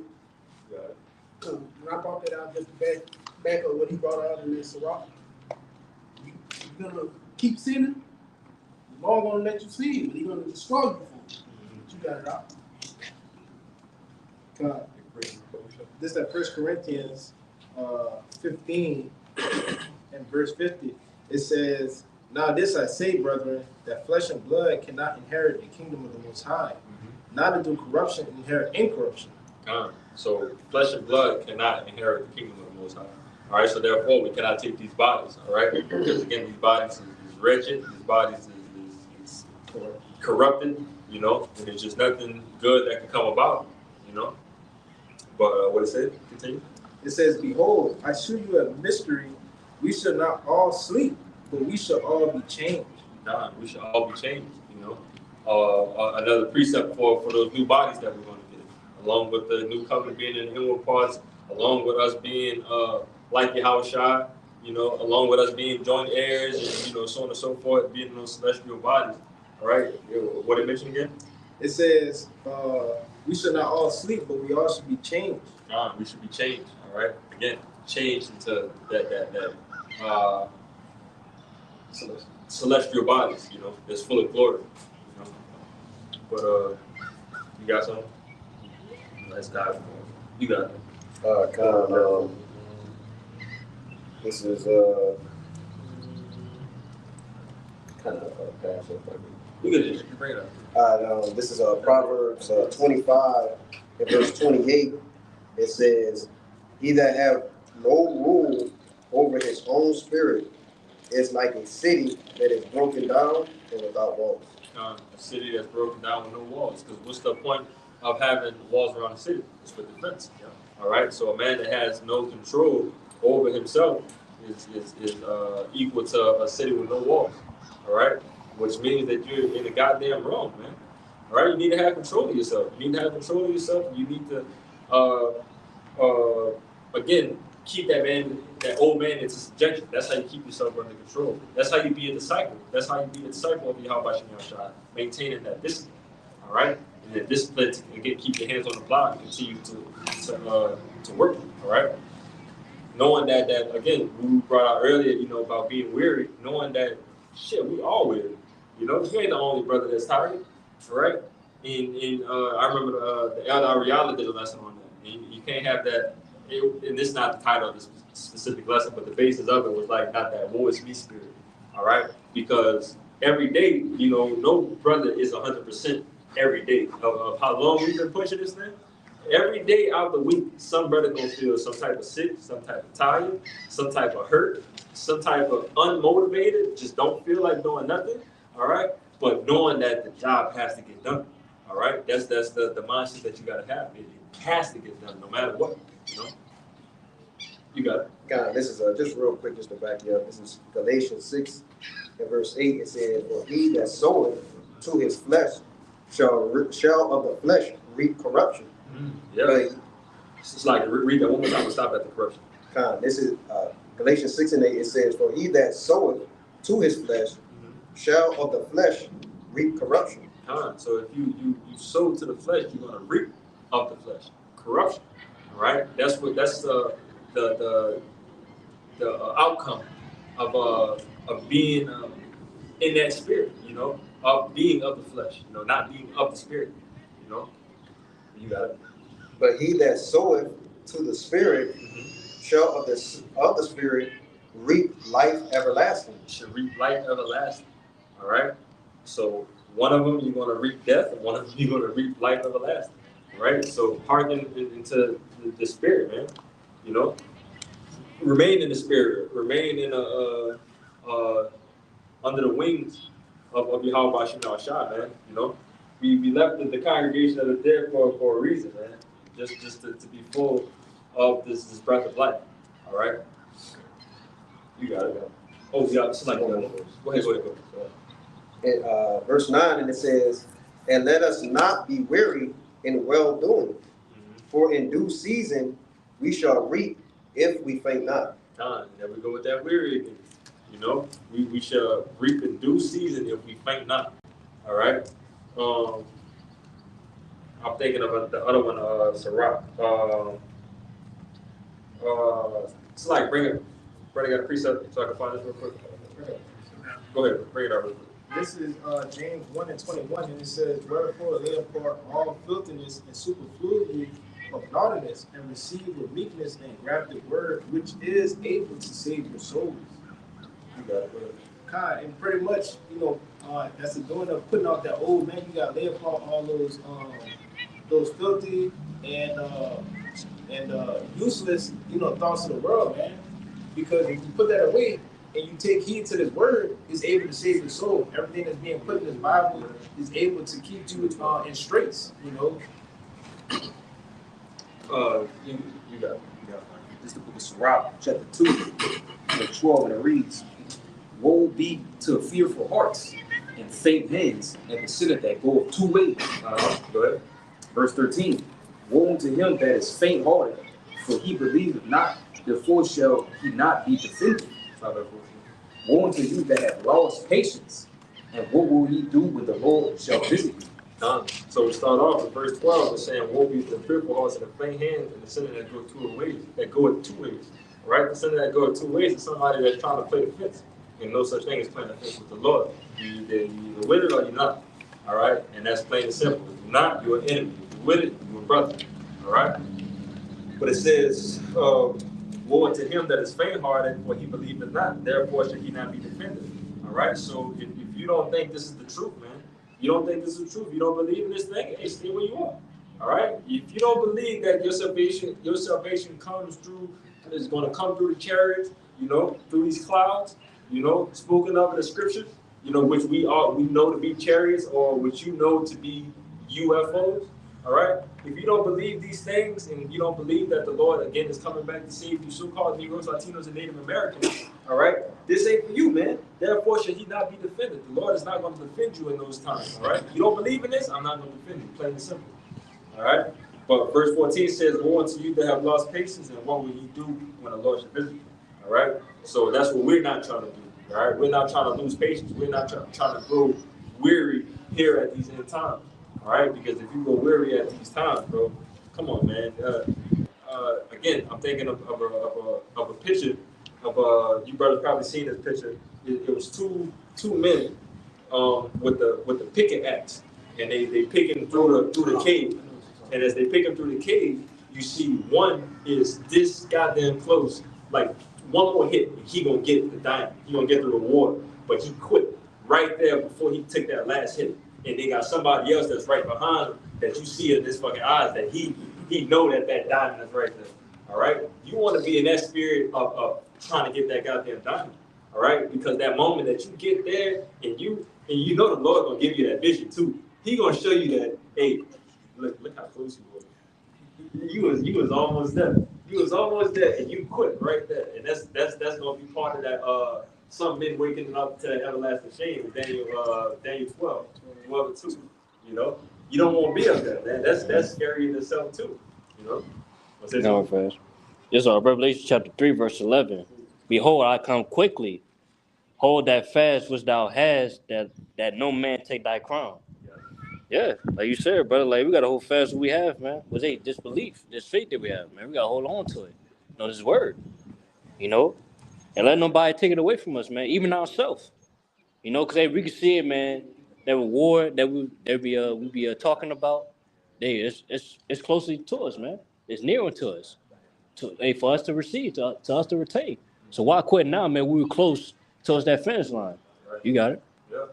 You know, brothers mentioned too, you know, especially if you pass the halfway point. Anybody, I don't care what it is. If I'm driving in the car, if I'm walking, if I make it past the halfway point and I turn around and I see that I gotta go all the way back that way, I'm not gonna do it. If I could just finish walking this way and it's a shorter walk, I'm gonna finish walking this way. It makes sense, you know? But who should I do? I feel like I just told. Oh yeah, I did Revelation. Barbershop. This is the book of Revelation, chapter 3, verse 16. So then, because thou art lukewarm and neither cold nor hot, I will spew thee out of my mouth. You know, backing up the point of the Lord not dealing with people on the fence, man. All right, you have to be completely grounded in the Lord if you want the Lord to deal with you, man. Ain't no half stepping with this thing, man. No half stepping. If you want to serve the Lord, do it. If you're not, don't do it. All right. They got the scripture roughly paraphrasing. If brothers want to get it, it was better not to know. Basically saying that it was better not to know this truth rather than be a part of it and leave it. Yeah. Basically, yeah. It's it'll better for you not to taste this good gift. Roughly paraphrasing. Matter of fact, we'll just get it. Come on. Bobby said. Yeah. Wait, was that it? That was Yeah. Just to back on what you got, what you can get. So this James 1:8, a double-minded man is unstable in all his ways. Okay. So like, what? Huh. I'm listening. You know what I tell you? Yeah. Go This ahead. James 1:8, a double-minded man is unstable in all his ways. A double-minded man is unstable in all his ways. All right. To be double-minded means that you have no no stable foundation. That was no type of firm. You know, you're not grounded. You know, but it says unstable in all his ways. All right, that's somebody pretty much that you can't trust. If somebody can't commit to something, if they're unstable and they just can't get the job done, that's pretty much somebody that you don't want working for you. All right, because as we, I kind of mentioned earlier with the parable of us working for that penny. All right, somebody that has that work ethic of not finishing the job, they're not going to get that penny. They're not even going to get even looked at for the job. The Lord has the people who are going to receive that penny there for a reason, because He knows those people are going to be the people that's going to finish. You know. But that was it on that one. You can get that. Was that Hebrews correct?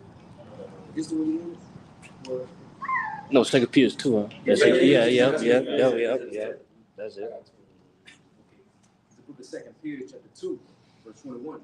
For it had been better for them not to have known the way of righteousness than after they had known it, to turn from the holy commandment delivered unto them. Yeah. And that's what 2/3 of our people have done. All right? 2/3 of our people have done these things and have forsaken them. All right? But the 1/3, the elect, ultimately, we heard these things and we hearkened into the Lord. Right? So we are established in this thing, man. All right? And we don't want to go nowhere else. All right? 2/3 of our people, they still think it's grass green on the side. They still think that it's some type of fairy tale out there that's better than this and better than the kingdom. All right? The kingdom is not on the sights of 2/3 of our people. All right? It's really, it's talking about the fallouts, man. Yeah. Which when you go out to verse 20, it tell you those that did came to the truth. They escape out of on the wickedness of this world. Yeah. And for them to turn back to that, after they've been being this truth, it's awful, man. It really is stupid in a sense. Cause they like, wow, what's there to go back to, man? But destruction. You got it. It's kind of fitting with that Jeremiah, of our people pretty much, forsaking when it talks about the fountains of living water versus what did he use as a cistern? A cistern. All right, yeah, using the other gods as a cistern and being somebody that our people, hearken into that really has no benefit for them. All right, but that's the benefit that 2/3 of our people, because men that were actually of the elect once upon a time, who have fallen in this truth, they have fallen into becoming a 2/3 now, just by falling away from this thing. But Sure, really, that was 2/3. they were Yeah, that was 2/3 first beginning. They Cause just didn't like scripture say, if they was of us, Yeah. they don't never lay. Roughly paraphrase that First John, yeah. You can get that. Yeah, I'm about to get it, yeah. I'm about to get it. Come. Damn, what was that? See, you got it.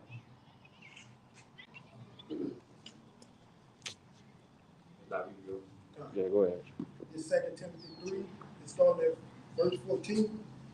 But continue thou in the thing which thou hast learned and hast been assured of, knowing to whom thou hast learned it. To the things that we have learned and assured of.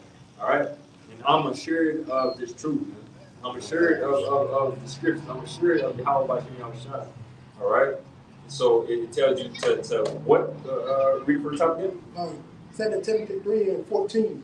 But continue thou in the things which thou hast learned and hast been assured of, knowing of whom thou hast learned it.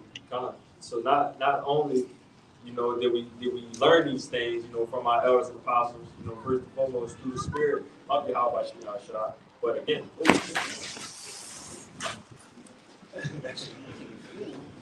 Yeah, that's very good.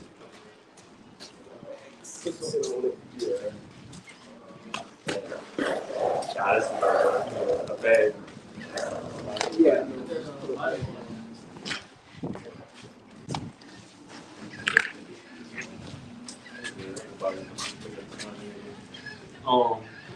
Like, what was that? 2 Timothy. Read it again from the Revelation. All right, 2 Timothy 3 and 14. But continue thou in the things which thou hast learned and hast been assured of, knowing of whom thou hast learned it. All right, yeah. So, pretty much been taught these things, from our elders and apostles, through the Holy Spirit. All right, and the Lord is encouraging us to continue. All right, we have learned these things already. We're continuing to learn even more. So, again, why is the Lord telling you to continue in these things? Because these are a part of the keys of our salvation. As long as we continue in these things, man, we're going to be found blameless, man. And we got to believe that. Yeah, what scripture say? He that do it to the end, the same shall receive that. Yep. That's free, bro. I got that pre-real fast. Yeah, just going. Yeah, kind. Was it, man? This was, we was talking earlier how like those that fall out, what I'm saying? They was 2/3 anyway, man. This is our 1 John chapter 2, verse 19. They went out from us, but they were not of us. For if they had been of us, they would no doubt have continued with us. But they went out that they might be manifest that they were not all of us. So it was manifest, that they were going to fall out, and it had to be shown that they were never of us from the beginning. Yep. All right, because if you were of the Lord and you were doing the works of the Lord, you were going to remain in the congregation of doing the works of the Lord. Yeah, we start off that Luke 9:6 they were not fit for the kingdom of the Most High. This is 2 Corinthians 15 and verse 58. It says, therefore, my beloved brethren, be ye steadfast, unmovable, always abounding in the worship of Yahweh. For as much as you know that your labor is not in vain in Yahweh. Read point is stopping at unmovable. It says, therefore, my beloved brethren, be ye steadfast, unmovable, always bound in the work of Yahweh. The stony ground. Not being immovable, man. We gotta be firm, man. Again, firm in grounded, because the Lord tells us, having the Lord as a foundation is like setting your foundation on a rock. All right, but having your foundation anywhere else but the Lord is going to be likened unto sand, man. All right, which has no solid foundation, no structures. All right, that can be overwhelmed and taken at any moment, by any type of wind, water, or any type of just condition, But And then it says, Con, your labor is not in vain. All right. So we know that it's a reward behind our labor. All right. Thus said the Lord. All right. Um, did brother get that? I told you get the stone ground parable. Did anybody get that opinion? Bring the Matthew 20. Get that brother shot Matthew 20. You can go real quick and do it. This is just Hebrews 10 and verse 35. It says, "Cast not away therefore your confidence, which have great recompense of reward. For ye have need of patience, that after ye have done the will of God, ye might receive the promise." All right, read it again and stop at the comment. God, it says, "For ye have need of patience, that after ye have done the will of God, you might receive the promise." Keep reading. Keep reading. Oh, that was in the, it says, "Cast not away therefore your confidence." Yeah. Cast not away therefore your confidence. All right, which we know confidence, goes back into having faith. All right, so cast not your faith away. All right, because what's the reward of maintaining your faith? Through the end. You got it. Continue, verse 37. It says, "For yet a little while, and he that shall come will come and will not tarry. Now the just shall live by faith. But if any man draw back, my soul shall have no pleasure in him." So the just should live by faith. Our daily doings is 100% guided by faith, man. We walk and move by faith. All right, but read the last part again. My soul shall have no pleasure in him. My soul should have no pleasure into anybody that thinks that they can walk away from the Lord. All right, I called you to do this work, and you think you can walk away from it? Again, another slap in the face. So therefore, you need to be destroyed. All right, you got it. Says, "But we are not of them who draw back unto perdition, but of them that believe to the saving of the soul." One more time. "But we are not of them who draw back unto perdition, but of them that believe to the saving of the soul." We are not them that draw back into the vision. All right, we're not drawing back into the world. We're not looking for whatever color that pill was in Matrix to was it the red pill or the blue pill? It was the blue pill that the dude took. Oh, you talking about Cyrus? Yeah. Yeah, Yeah, whichever pill it was to keep him in that fantasy world. That's not what we're trying to see, man. All right, we're trying to receive our crowns, man. At the end of the day, But I think that was just did I tell you? Yeah, Peter. That's what it was. Her. And yeah, we got Stone Room, we got the pennies, and then we got the Peter. You said you got the penny. Oh, so like you got the penny. Let's get the penny, and then let's get the Stone. I thought you said Peter. Yeah, go ahead. This is Matthew 20 and verse 1. For the kingdom of heaven is like unto a man that is a householder, which went out early in the morning to hire laborers unto his vineyard. And when he had agreed with the laborers for a penny a day, he sent them into his vineyard. And he went out about the third hour and saw others standing idle in the marketplace. And he said unto them, "Go ye also into the vineyard, and whatsoever is right I will give you." And they went their way. Verse 5. And again he went out about the 6th and 9th hour and did likewise. And about the 11th hour he went out and found others standing idle and said unto them, "Why stand ye here all the day idle?" They say unto him, "Because there is no man that hath hired us." He said unto them, "Go ye also into the vineyard, and whatsoever is right, that ye shall receive." So when evening was come, the Lord of the vineyard said unto the steward, "Call the laborers and give them their hire, beginning from the last unto the first." When they came that were hired about the 11th hour, they received every man a penny.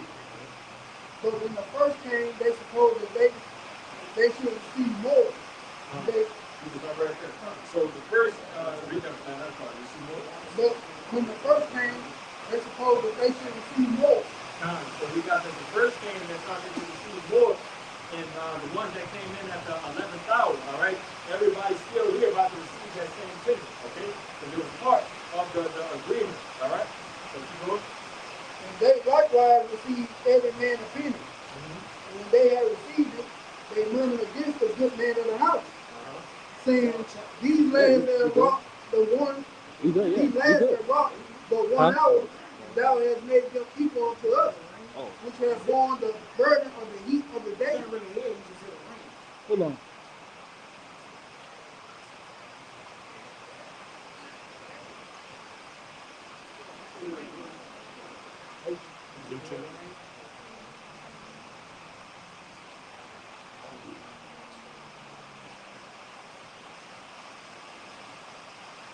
You still had it, brother.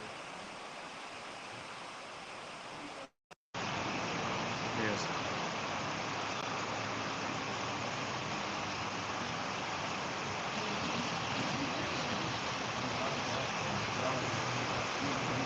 Go ahead. This is the other son. This is Matthew 20 and verse 12, saying that these lads wrought but 1 hour, and thou hast made them equal unto us, which have bore the burden of the heat of the day.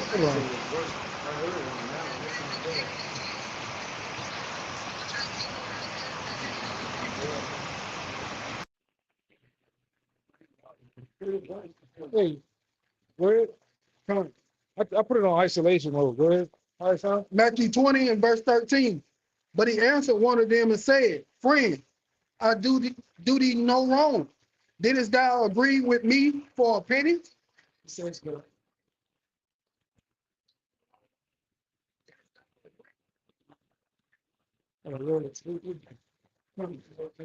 Take that thine is and go thy way.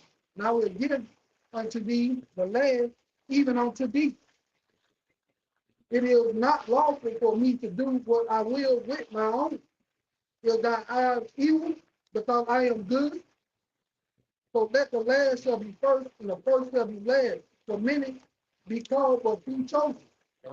Many were part of few children. All right. Again, furthermore, wrapping in the purposes of the blessing. All right. We have few workers, here doing the work of the Lord, man. All right. But the job will be done ultimately. All right. And every man will receive their just pay. All right. And you can't get mad at the brothers that's coming in, at the 11th hour and they're making in that parable. All right. Because again, everybody has agreed to do the work, all right, to receive that pay. All right, which is good time. All right. Well, I think that was good. You know what? That was good. Time coming. Give the Tony Brown. Anybody just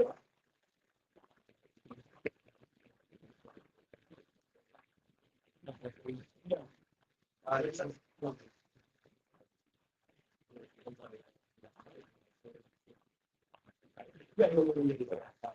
Mark 4, verse 3 says, hearken, behold, there went out a sword, and it came to pass as the sword, some fell by the wayside, and the fowls of the air came and devoured it up.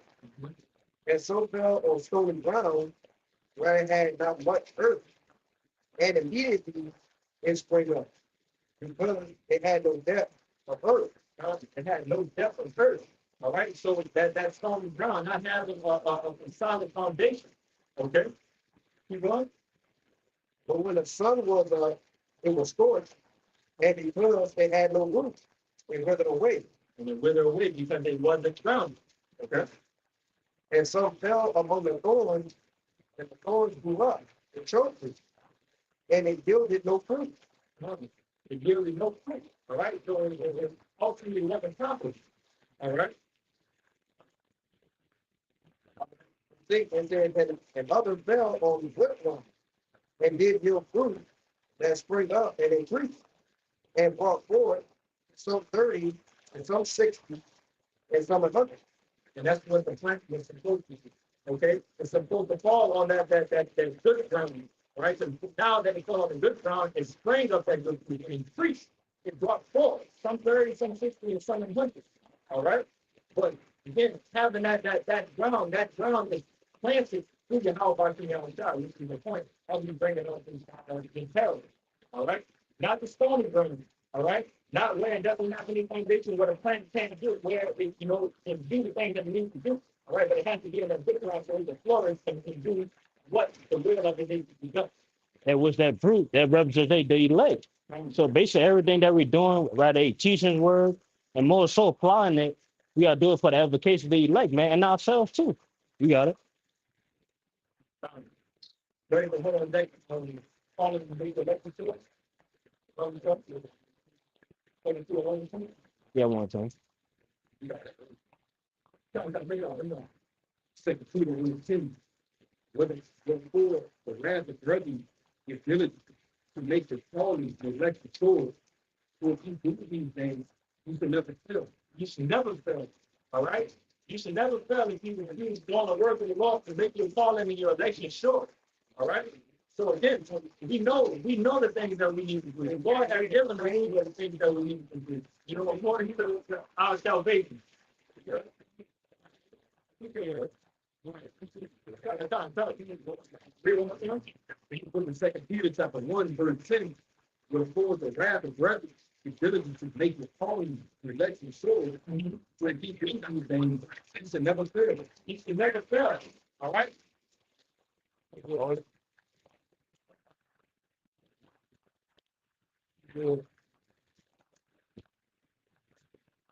Con. No, you got it. But yeah, again, yeah, we should never fail, man. If we pretty much, make our call and election sure. So keeping the first things first, doing the work of the Lord, being brotherly, maintaining that faith at the end of the day. All right. Your brothers got any precepts y'all want to get off? Con, you got it. Hold on, deck for me.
so she just get the mic. Like, turn it off.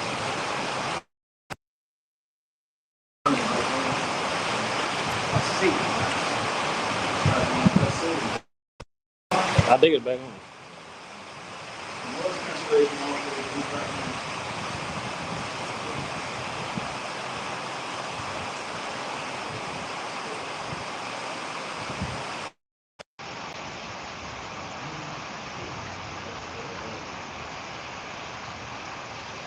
Yo. Go ahead. Anybody remember what when they cut off at? No. Want to read it again? This is Sirach 39 and 1 again. But he that giveth his mind to the law of the Most High and is occupied in the meditation thereof will seek out the wisdom of all the ancient and be occupied in prophecies. Hey, if I could say right there, you know, by meditating, you're going to be occupied in a prophecy, as the brother just mentioned. Hold on, real bro.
Testing.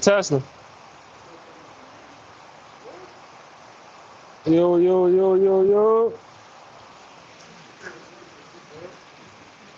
I'm gonna change it on. I'm gonna change it on. Close it, dude.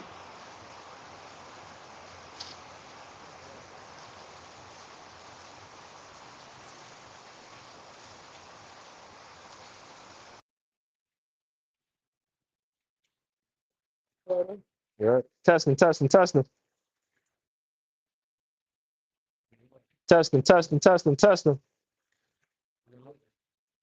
You good? You good. Sirach 39 and 1. But he that giveth his mind to the law of the Most High and is occupied in the meditation thereof Mm-hmm. will seek out the wisdom of all the ancient and be occupied in prophecies. So being occupied in prophecy. All right. So you meditating on the precepts, meditating on the kingdom. All right. That's going to keep you occupied of working towards it. All right. If your mind is not what it tells you, you know, where your heart is, or is where your treasure will be also. So if your mind is locked in on the truth, and again, the ordinances of Yahweh Shem Yahushai, man, again, it's going to keep you at that peace and ultimately lead you to receiving your crown. Okay. And back in at Revelation 19, where the angel told John, you know, the spirit of Yahweh is the spirit of prophecy. Right. Said being occupied in prophecies, because what? These prophecies tell us of the things to You got come that song for me? doing the work and being meditated in the works thereof. Gone. He will keep the sayings of the renowned men, and where subtle parables are, he will be there also. Gone.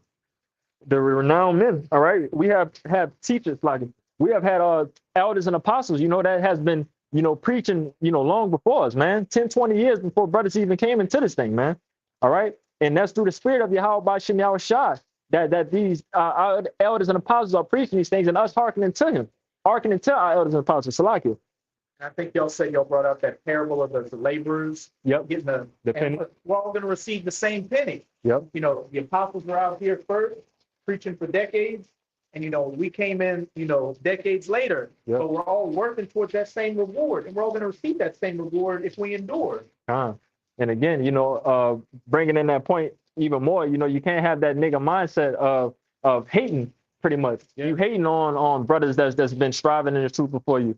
Nah, you can't hate this thing, man. Because again, we all agreed on that one penny. So regardless of what comes about within that one penny, that's the reward we're going to get. So you got it. So be happy with your reward. You got it. What did Paul say? Apollos waters, the Paul planted, but everything coming from the Lord. Con. So at the end of the day, everything is coming from Yahweh Bahashem, Yahweh Shah, the reward, the penny, the kingdom, the prophecies. So there's no reason for us to boast or look down on another man out here. If they're all doing the work, righteously, they're all going to receive the same reward. Con. If I could say too, I remember earlier in my walk of the truth, you kind of explained this precept to me when Jake was trying to understand what that one penny really meant, of knowing that every man getting their just reward, but the men that has been doing that works before, what you explained to me is that the elders apostles, they might have a bigger lot because the works that they did, but you never know. Another man who's probably came in lesser later than the elders apostles might have a bigger lot, but every man still, that's their penny that they are going to get. Well, get 1 Corinthians 15:24. It say every man after his own order. Yep. And you didn't label like the way you label, the Lord gonna reward you accordingly. And he used a penny. The penny is a metaphor, Right. because really a penny is valueless almost. Yeah. Right. So what we're gonna get is actually priceless. Right. Because you can't really put like a penny you use. What can you really use a penny for? Nothing. But he said that's what we're gonna receive. So Right. really what we're gonna have, it ain't gonna have a price. It's gonna be priceless. Yeah. It's gonna be beyond value, John. Because he could have used another saying, but he Right. said everybody gonna just get a penny Yeah. that they work for. Yep. But it's really about what? The ultimate reward. Gone. With It's the about the crown. reward itself, Yep. and that's what? Everything. Yep. Technically, yeah, you got it. If I could ask you, because the First Corinthians 15 and like 20. Mm. was it, a day's wages? Yeah. So why would he tell him, you're going to get a day's You're gonna get a wages? day's wage. That's it. Right. Yeah, come on, brother. It's the kingdom of heaven. Right. You're going to get everything our hearts desire. It's basically, Huh? it's like it's priceless. It's like a metaphor. Time. Gone. Got it? It should be Corinthians 15 and 20. Yeah. Like. And his own order 22. Where you at? I'm right here. 20? 23. Y'all say 20. This is 1 Corinthians 15 and verse 23. It says, but every man in his own order, Yep. Hamashiach the first fruit, afterward they that are Hamashiachs Yeah. at his coming. So every man gonna get rewarded according to what the Lord have in his will. Mhm. And if you receive everything, I mean, hey, at the end of the day, when that man has everything, it's just according to his labors. All right. So he labored. The Lord woke you up at a certain time. You came in at a certain time, so you get the reward. But your reward won't be as the apostle reward, because what? That's his reward. Right. All right, but your reward is gonna suffice you on what you did. Yeah. You know, And the you got one? if I can say real quick, the point of the matter, man, is like, the brothers always say, man, even if I'm a doorman, man, Jake, You got the key. I got the kingdom. Hey, I could be 144,000 of the judges selected. I'm okay with that. If all my brothers rich, if you doing it as well, Yes. I'm rich too. Yes. Just technically. Come on, man. When you look at it, all right, all my brothers are rich, and then we're in the kingdom of heaven where we all love we all united again. You rich too. Yes. So they You- get greater later, man. Do you think in a kingdom that the body all of a sudden breaks up? We in the body here now striving for the work. So I guess we get to the kingdom and no more body. We don't roll as one no more. What that brother said, hey, if I'm a why get the spiritual power, then I'm gonna run behind. Yes. Yeah. Yeah. It's just, you got it, brother. We Yeah. good. It don't matter who gets it. It's all about getting the kingdom of heaven. Gone. That's why they were like, even though he stand at the night hour, why stand ye idle? Like, just get the kingdom of heaven, then all these things gonna be added unto you. Right. When you seek the righteousness. So we good, man. Hey, Tyler, you got it. if I can just say real quick, you got the books like Isaiah, Jeremiah, but then it talks about what? Those 100 prophets, Obadiah hit, you don't know their names, but they're coming back and they're all going to receive their reward. They're all going to be in that number. So if you don't that number, if you want to think it's like a nigga if you're like, oh, I don't want to be 139, 90. Like, and when you have everything you want, you don't think about what another man has. I got it. They don't have with his reward. The law, like, I rewarded you with everything. Yeah. You don't think like, well, what he got? I want more. We ain't gonna be no niggas no more. Right. Brother may have got more than you. That's what he like. That's what he like. You got this, but you got less. Everybody, you like 70 hours. Like, Good. y'all get who more. That's you something. You know, Galatians 2 and 12. Yeah. And behold, I come quickly. My reward is with me to give every man according to his work shall be. Hey, we started the lesson off with that precept. I want to say that was the first or the second precept that came. That was the second precept that came out. But the Lord is coming back with a reward, man. All right, and He's coming back to give that reward to you niggas, and He's coming back to give that reward to His men. All right. Reward. Con. You gotta understand, you know, what the rewards is that the Lord is bringing here. All right, which the brother about to bring out what the definition of that word reward is. With the word reward in the online etymology, it says what one deserves. Yeah. Just deserves. Yeah. What one deserves. So do you deserve an ass whooping or do you deserve a crown? All right. And many men deserve an ass whooping. You got it. It says the meaning, return or payment for service, hardship, something given in recognition of merit, virtue, etc., and pride. So that's your reward. That's your recompense. That's what you're going to be paid. It's going to say that. Yep. It says also sometimes punishment, recompense for evil doing. Sometimes punishment for evil doing. All right. And it's a lot of evil and wickedness being done here in this world. All right. This world is consumed with wickedness. So therefore, a lot of people are going to die. Thus said the Lord. Okay. Was that in on that? Yeah, that's good. You still want that? Yeah, we could get that that Psalms to back up Ryan, that's a rock that he had. All right. This is Psalms 119 and verse 15. It says, I will meditate in thy precepts and have respect unto thy ways.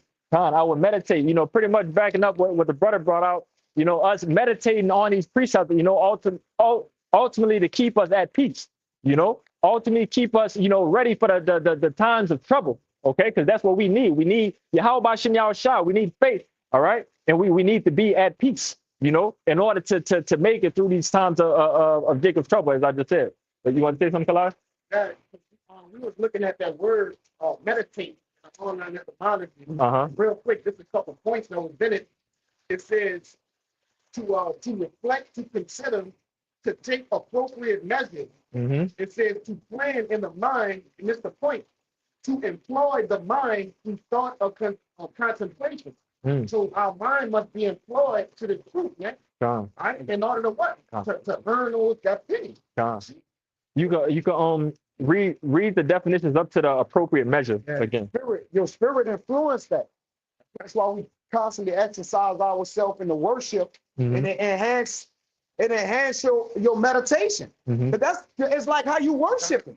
What are you doing? How you putting forth your walk, your reverence, the things you consider, right? That influence your spirit, man, to actually constantly meditate and reading, praying, all those things attributes into it, man. It contributes to that, you know, as an influence. Yeah. Yep. It says to engage in mental contemplation. There you go. It says to think over, to reflect, to consider. And then it goes into to plan in the mind. The plan in the mind. All right. Even though all of these things are already planned out, everything is already in motion of what the Lord has happening. All right. But again, you know, with the wisdom and knowledge should be the stability of our times, man. All right. So the Lord said that for a reason, for us to meditate on these things. All right. He gave us what we brought out in I believe there was that Luke of him not leaving us comfortless. Was that Luke? I know it was it John. I know it was 14. Like, yeah, I know it was red letters for sure. How Shah was speaking. But again, the Lord was not going to leave us comfortless. He left us the spirit. He left us a play-by-play booklet of what to do, of keeping ourselves focused, keeping our eyes. brother, I'm here. bring it up. And it's in red letter, John 14 and 18. I will not leave you comfortless. Mm-hmm. I will come to you. All right, and it came out again. All right, because being comfortless is being to not have that comfort is to be without the wisdom, knowledge, and understanding. To have the comfort is to be with the wisdom, knowledge, and understanding. So the Lord again has given us that spirit here and that peace of mind. All right, a peace of mind is starting to become a rare thing to find here in this hell, man. All right, because we got what, World War III in a midst. All right. And that thing's still vamping up even more and still has room to vamp up even more. All right. We still have Jacob's trouble that still needs to reach that climax level. We still need a lot of more blood and chaos. So in the midst of all of these things still happening, somebody has to be in a stable mind to get the job done, to complete prophecy of what the Lord said was going to happen, of the righteous scarcely being saved in the times of trouble. All right. Oh, Kalaki. Yeah, I just Come. I put in why do people meditate? Because you brought out, the word meditate. Wow. Mm-hmm. It says people meditate primarily to reduce stress, manage anxiety, improve emotional health, and enhance self-awareness. And you made a point that Yahweh Shai, he's our comforter. He left his spirit with us to be that comforter. And then we meditate therein to reduce our stress, to have a peace of mind. Like you said, we got Jacob's trouble coming. We got 2/3 of our people about to die. We got World War III coming. That's stressful. On the mind, if you don't have a comforter. So that's why we meditate in it. It even goes into I believe it's in Isaiah when it talks about in the times of Jacob, it's not gonna say Jacob's trouble, but a man should be a cover from like tempest. Yeah, Baba Gashah. But that's the value of a man of a man of the Lord is going to be like in that time. All right, to be a cover away from a tempest. If I'm not mistaken, a tempest is like a crazy like hurricane or heavy winds and storm. You got it. This is the book of Isaiah, chapter 32, verse 2. And a man shall be as an hiding place from the wind, and a covert from the tempest, as rivers of water in a dry place, as the shadow of a great rock in a weary land. If all of those things right there that was explained, that's the what people would say is a green flag. It's a shelter. It's something you see it. You notice you see those things, and it should instantly light joy to you when you see these things. And that's what it's going to be like when you see a man of the Lord in that time of trouble. All right, he's going to stand out like no other, because why? He's going to be at peace. He's going to be already in these times, this grace period that we're in. He's going to have been the one that was meditating on the precepts thereof. All right. He's going to be the one ultimately, Lord willing, they're going to be found blameless that was doing the works, One chapter over. 30. Let me read 3 right quick. It's Isaiah 32 and 3. It says, "In the eyes of them that see shall not be dim, and the ears of them that hear shall hearken." It's Isaiah 33 and 6. "And the wisdom and knowledge shall be the stability of thy tongue, and the strength of salvation." The fear of the Lord Yahweh is his treasure. The fear of Yahweh Bashim Yahushua is his treasure. That's a treasure that again, a gift that the Lord has parted us here. All right. To know that we have a power, to know the names of the power to call on. All right. To know, all the things that we need to know about our power, and to know that he's going to come back and save us. Come on, man. That's all we need. Okay.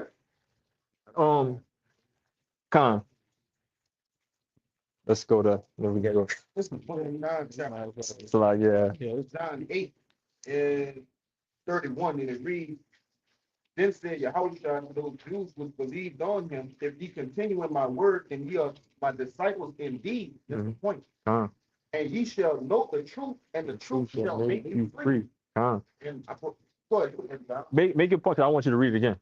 I was just saying, I brought that out. I can show you that this truth gives you the ease, that this world does not give you. All right. We troubled by all sorts of things. All the affairs of this life, right? Different, like you say, World War III ramping up, things of that nature. But we understand why these things are happening, and that comforts the soul. That soothes the soul. And that's you got me thinking about the precept that the Lord said, roughly paraphrasing, You know, I tell you these things before they spring forward, so you may believe. 46. Con. But yeah, the Lord told us all of these things, you know, through the scriptures, and for us to have this understanding now, for us, our faith to be increased even more in these times. So now we believe even more because we see that World War III was spoken of in the scriptures. We see that these things has been being spoken of the past, you know, couple of 50, you know, years or whatever. So, and these things are coming to pass right in front of us right now. Now, I want to say this. People feel uncertain, Right. and they fear the things in which they don't know. Yeah. Okay, but what's that of fear when you know what's going to happen? Right. That's Yeah. why the Lord gave us these things. Not saying we're not going to be spooked in those days, Mhm. right? Because these are very real things in which we're reading about, but we're going to have to navigate through the midst of them. But we're not going to have that same type of fear that these people have. Con. They fear not knowing. God. Brother, hold on deck. Proverbs 8 and 34. Sorry. 8 and 34, Bible shot. I got it. And I got it. Right there. Oh. Yeah. I'm gonna pull your rod. Give us some wisdom of Solomon. Wisdom of Solomon 17 and 12. For fear is nothing else The train but a of the core. betraying of the succors, Huh. which reason offereth. So, you know, fear is nothing but a lack of what the peace, you know, that reason offered, you know, knowledge, wisdom, and understanding shall be your stability. As Yahweh God said in the precept you brought up, that you shall know the truth, and the truth shall set you free. Con. And We're gonna start getting last precept. Yeah. real quick, it's that Con. We're gonna start one. We're word. gonna one. It's that word support Yeah. in the online, and I'm gonna briefly hit it. It says aid, help. Mm-hmm. It says assistance. You know, yeah, that's pretty much it. Oh, what you help, hasten, right? To hasten to the aid of, right? And ultimately, who is our aid? Like, Yahweh that's, Shai. you know, Yahweh that's Shai. Yahweh Shai. So Yeah. ultimately, these people have been trained Yahweh Shai, man. God. Proverbs, I think it's Proverbs 30. The name of the Lord is a strong Strong tower. and the righteous Let's run through it. Yep. Right. Con. Yeah. Yeah. My bad. That precept come out almost every week, brother. You got a precept? We've wanted. 13? 13? Yeah. Yeah, I can read 13. You good, Nahar? Precept? You good? Yeah, Wisdom of Solomon 17 and 13. I reread 12. For fear is nothing else but a betraying of the succors, the aid, the help, which reason offereth, and the expectation from within being less, counteth the ignorance more than the cause which bringeth the torment. I was reading the GNT. Con. It's Wisdom of Solomon 17 and 12 in the GNT. It says, fear is nothing but the failure to use the help that reason gives.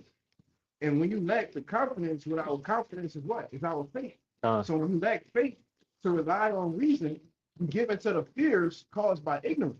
The ignorance, ignoring. Yeah. It gets about 14 and 20 for that. Con, you got it. This Philippians 4, 7 and 8. It says in the peace, you got it? Go read it. This is Sirach 14 and verse 20. It says, blessed is the man that doeth meditate good things and wisdom, and that reasoneth of holy things by his understanding. Now, because, like you said, when a man mind betray him, that's because he's not, Yahweh Shai is not on his mind. He don't believe he can be saved. He don't believe that the Lord gonna protect him throughout everything, man. All right. So it says, blessed is the man that reason it. Read it again. This is Sirach 14 and verse 20. He don't know his comforter. And the comforter is the word. Who is the word? Yahweh Shai. So you just forgetting about Yahweh Shai on your mind. Right. And you just like, I'm spoken. Go ahead. This is Sirach 14 and verse 20. It says, blessed is the man that do meditate good things and wisdom, and the reasoning of holy things by his understanding. Who is wisdom? And Proverbs 8, Yahweh Shai say, I am wisdom and in prudence. So he like, look, when you reason on me, you're gonna be blessed. Yep. But when fear catch him, you like The ignorance of the reason. Like you lack the not, like or you forget, right? Or you be ignorant or ignore Yahweh Shai, man. This you betray him in the mind. If I could add to you real quick, brother, in that sense of what the brother just mentioned of Yahweh Bashim Yahushua being that strong tower, that instance right there that your Sikora is betrayed, you basically you run away from the tower. You run like what they say, like a chicken with your head cut off. You don't know where to go, and that's what happens when that fear sets in. If you know it, yeah, you break the head. If you know exactly what to do, if you have that fear of the Lord, you know exactly where to go, which is at that tower. Hey, this is the last one. This Philippians 4:7. It says, "In the peace of our power, which passeth all understanding." So there's a peace that passes understanding, and Yahweh Shai, the King of Peace. All right, his name is Malak Tazadah. All right, so he's that peace. He is that peace that give us that so we can make it in his kingdom, man. It says, "Shall keep your hearts and minds through the Mashiach Yahweh Shai." Now, finally, brethren, whatsoever things are true, whatsoever things are honest, whatsoever things are just, whatsoever things are pure, whatsoever things are lovely, whatsoever things are of a good report, if there be any virtue and if there be any praise, think on these things. Think on these things, man. All right. Ultimately, man, the Lord has given us, the things that we need to think upon. All right. He gave us, and like you always like to go, he gave us everything that we need for our salvation. All right. And we have to know that. All right. We have to know where our help lies. Okay. Those things which ye have both learned and received and heard and seen in me do, and the power of peace shall be with you. And the power of peace shall be with you. It ain't gonna betray you. All right. So again, man, what's the word of being not justified? Here? Nah, like what I'm dumping a word. Salaka. Explain. Yeah, I'm trying to, because I'm thinking of the word too, but pretty much of Salaka, but it's gone already. It's gone. You got the precept, brother. We just basically, like the brother said, wisdom and knowledge shall be the stability of our time. Which that's really Yahweh Shai, because he's the author and finisher of our faith. So he got to finish it off if we have it. And it says wisdom and knowledge shall be the stability of our time. But in the last part of that precept, it says, and strength of salvation. So when you get weak-minded, right, it said, blessed is the man whose heart has not condemned him. Yep. That means you what? You fainted in the day of adversity. Your strength was small. Yeah. So you wasn't girded up with Isaiah 33:6, man, to be saved. Yep. You got to believe you're going to be saved through faith and escape the missiles, right? Or get taken up, at a time when all that's going on. You got to have faith. Because something, 10,000 gonna die to your left, to your right, but you ain't gonna be touched. Right. You're gonna have some incredible faith through that. Yeah. And the minute of the Lord, we gonna finish, man. Yeah. Because if we don't finish, then the elect is not sealed. Right. And what? If we of the number. Yeah. So we gotta finish, man. Think about finishing, bro. Y'all got it. Yeah, and it's written on top of that. It's written. It will happen. It will happen. All right. Just how we did on the lesson yesterday. Regardless of if I'm not of that number, the elect will be sealed. Lord, well, I'm of that number. But again, no matter what, the elect will be sealed. Okay. Come. But we could get that precept. Yeah, I got You good? precept to back Kaya.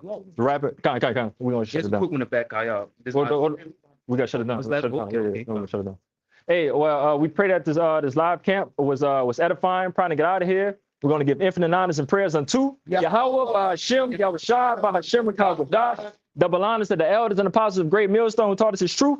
Peace and salutations to the hopeful elect, you Akim, you Akwat, you brothers and sisters in the Hebrew that believe. And a Bible Bob, Kwame Yasharal. Shalom.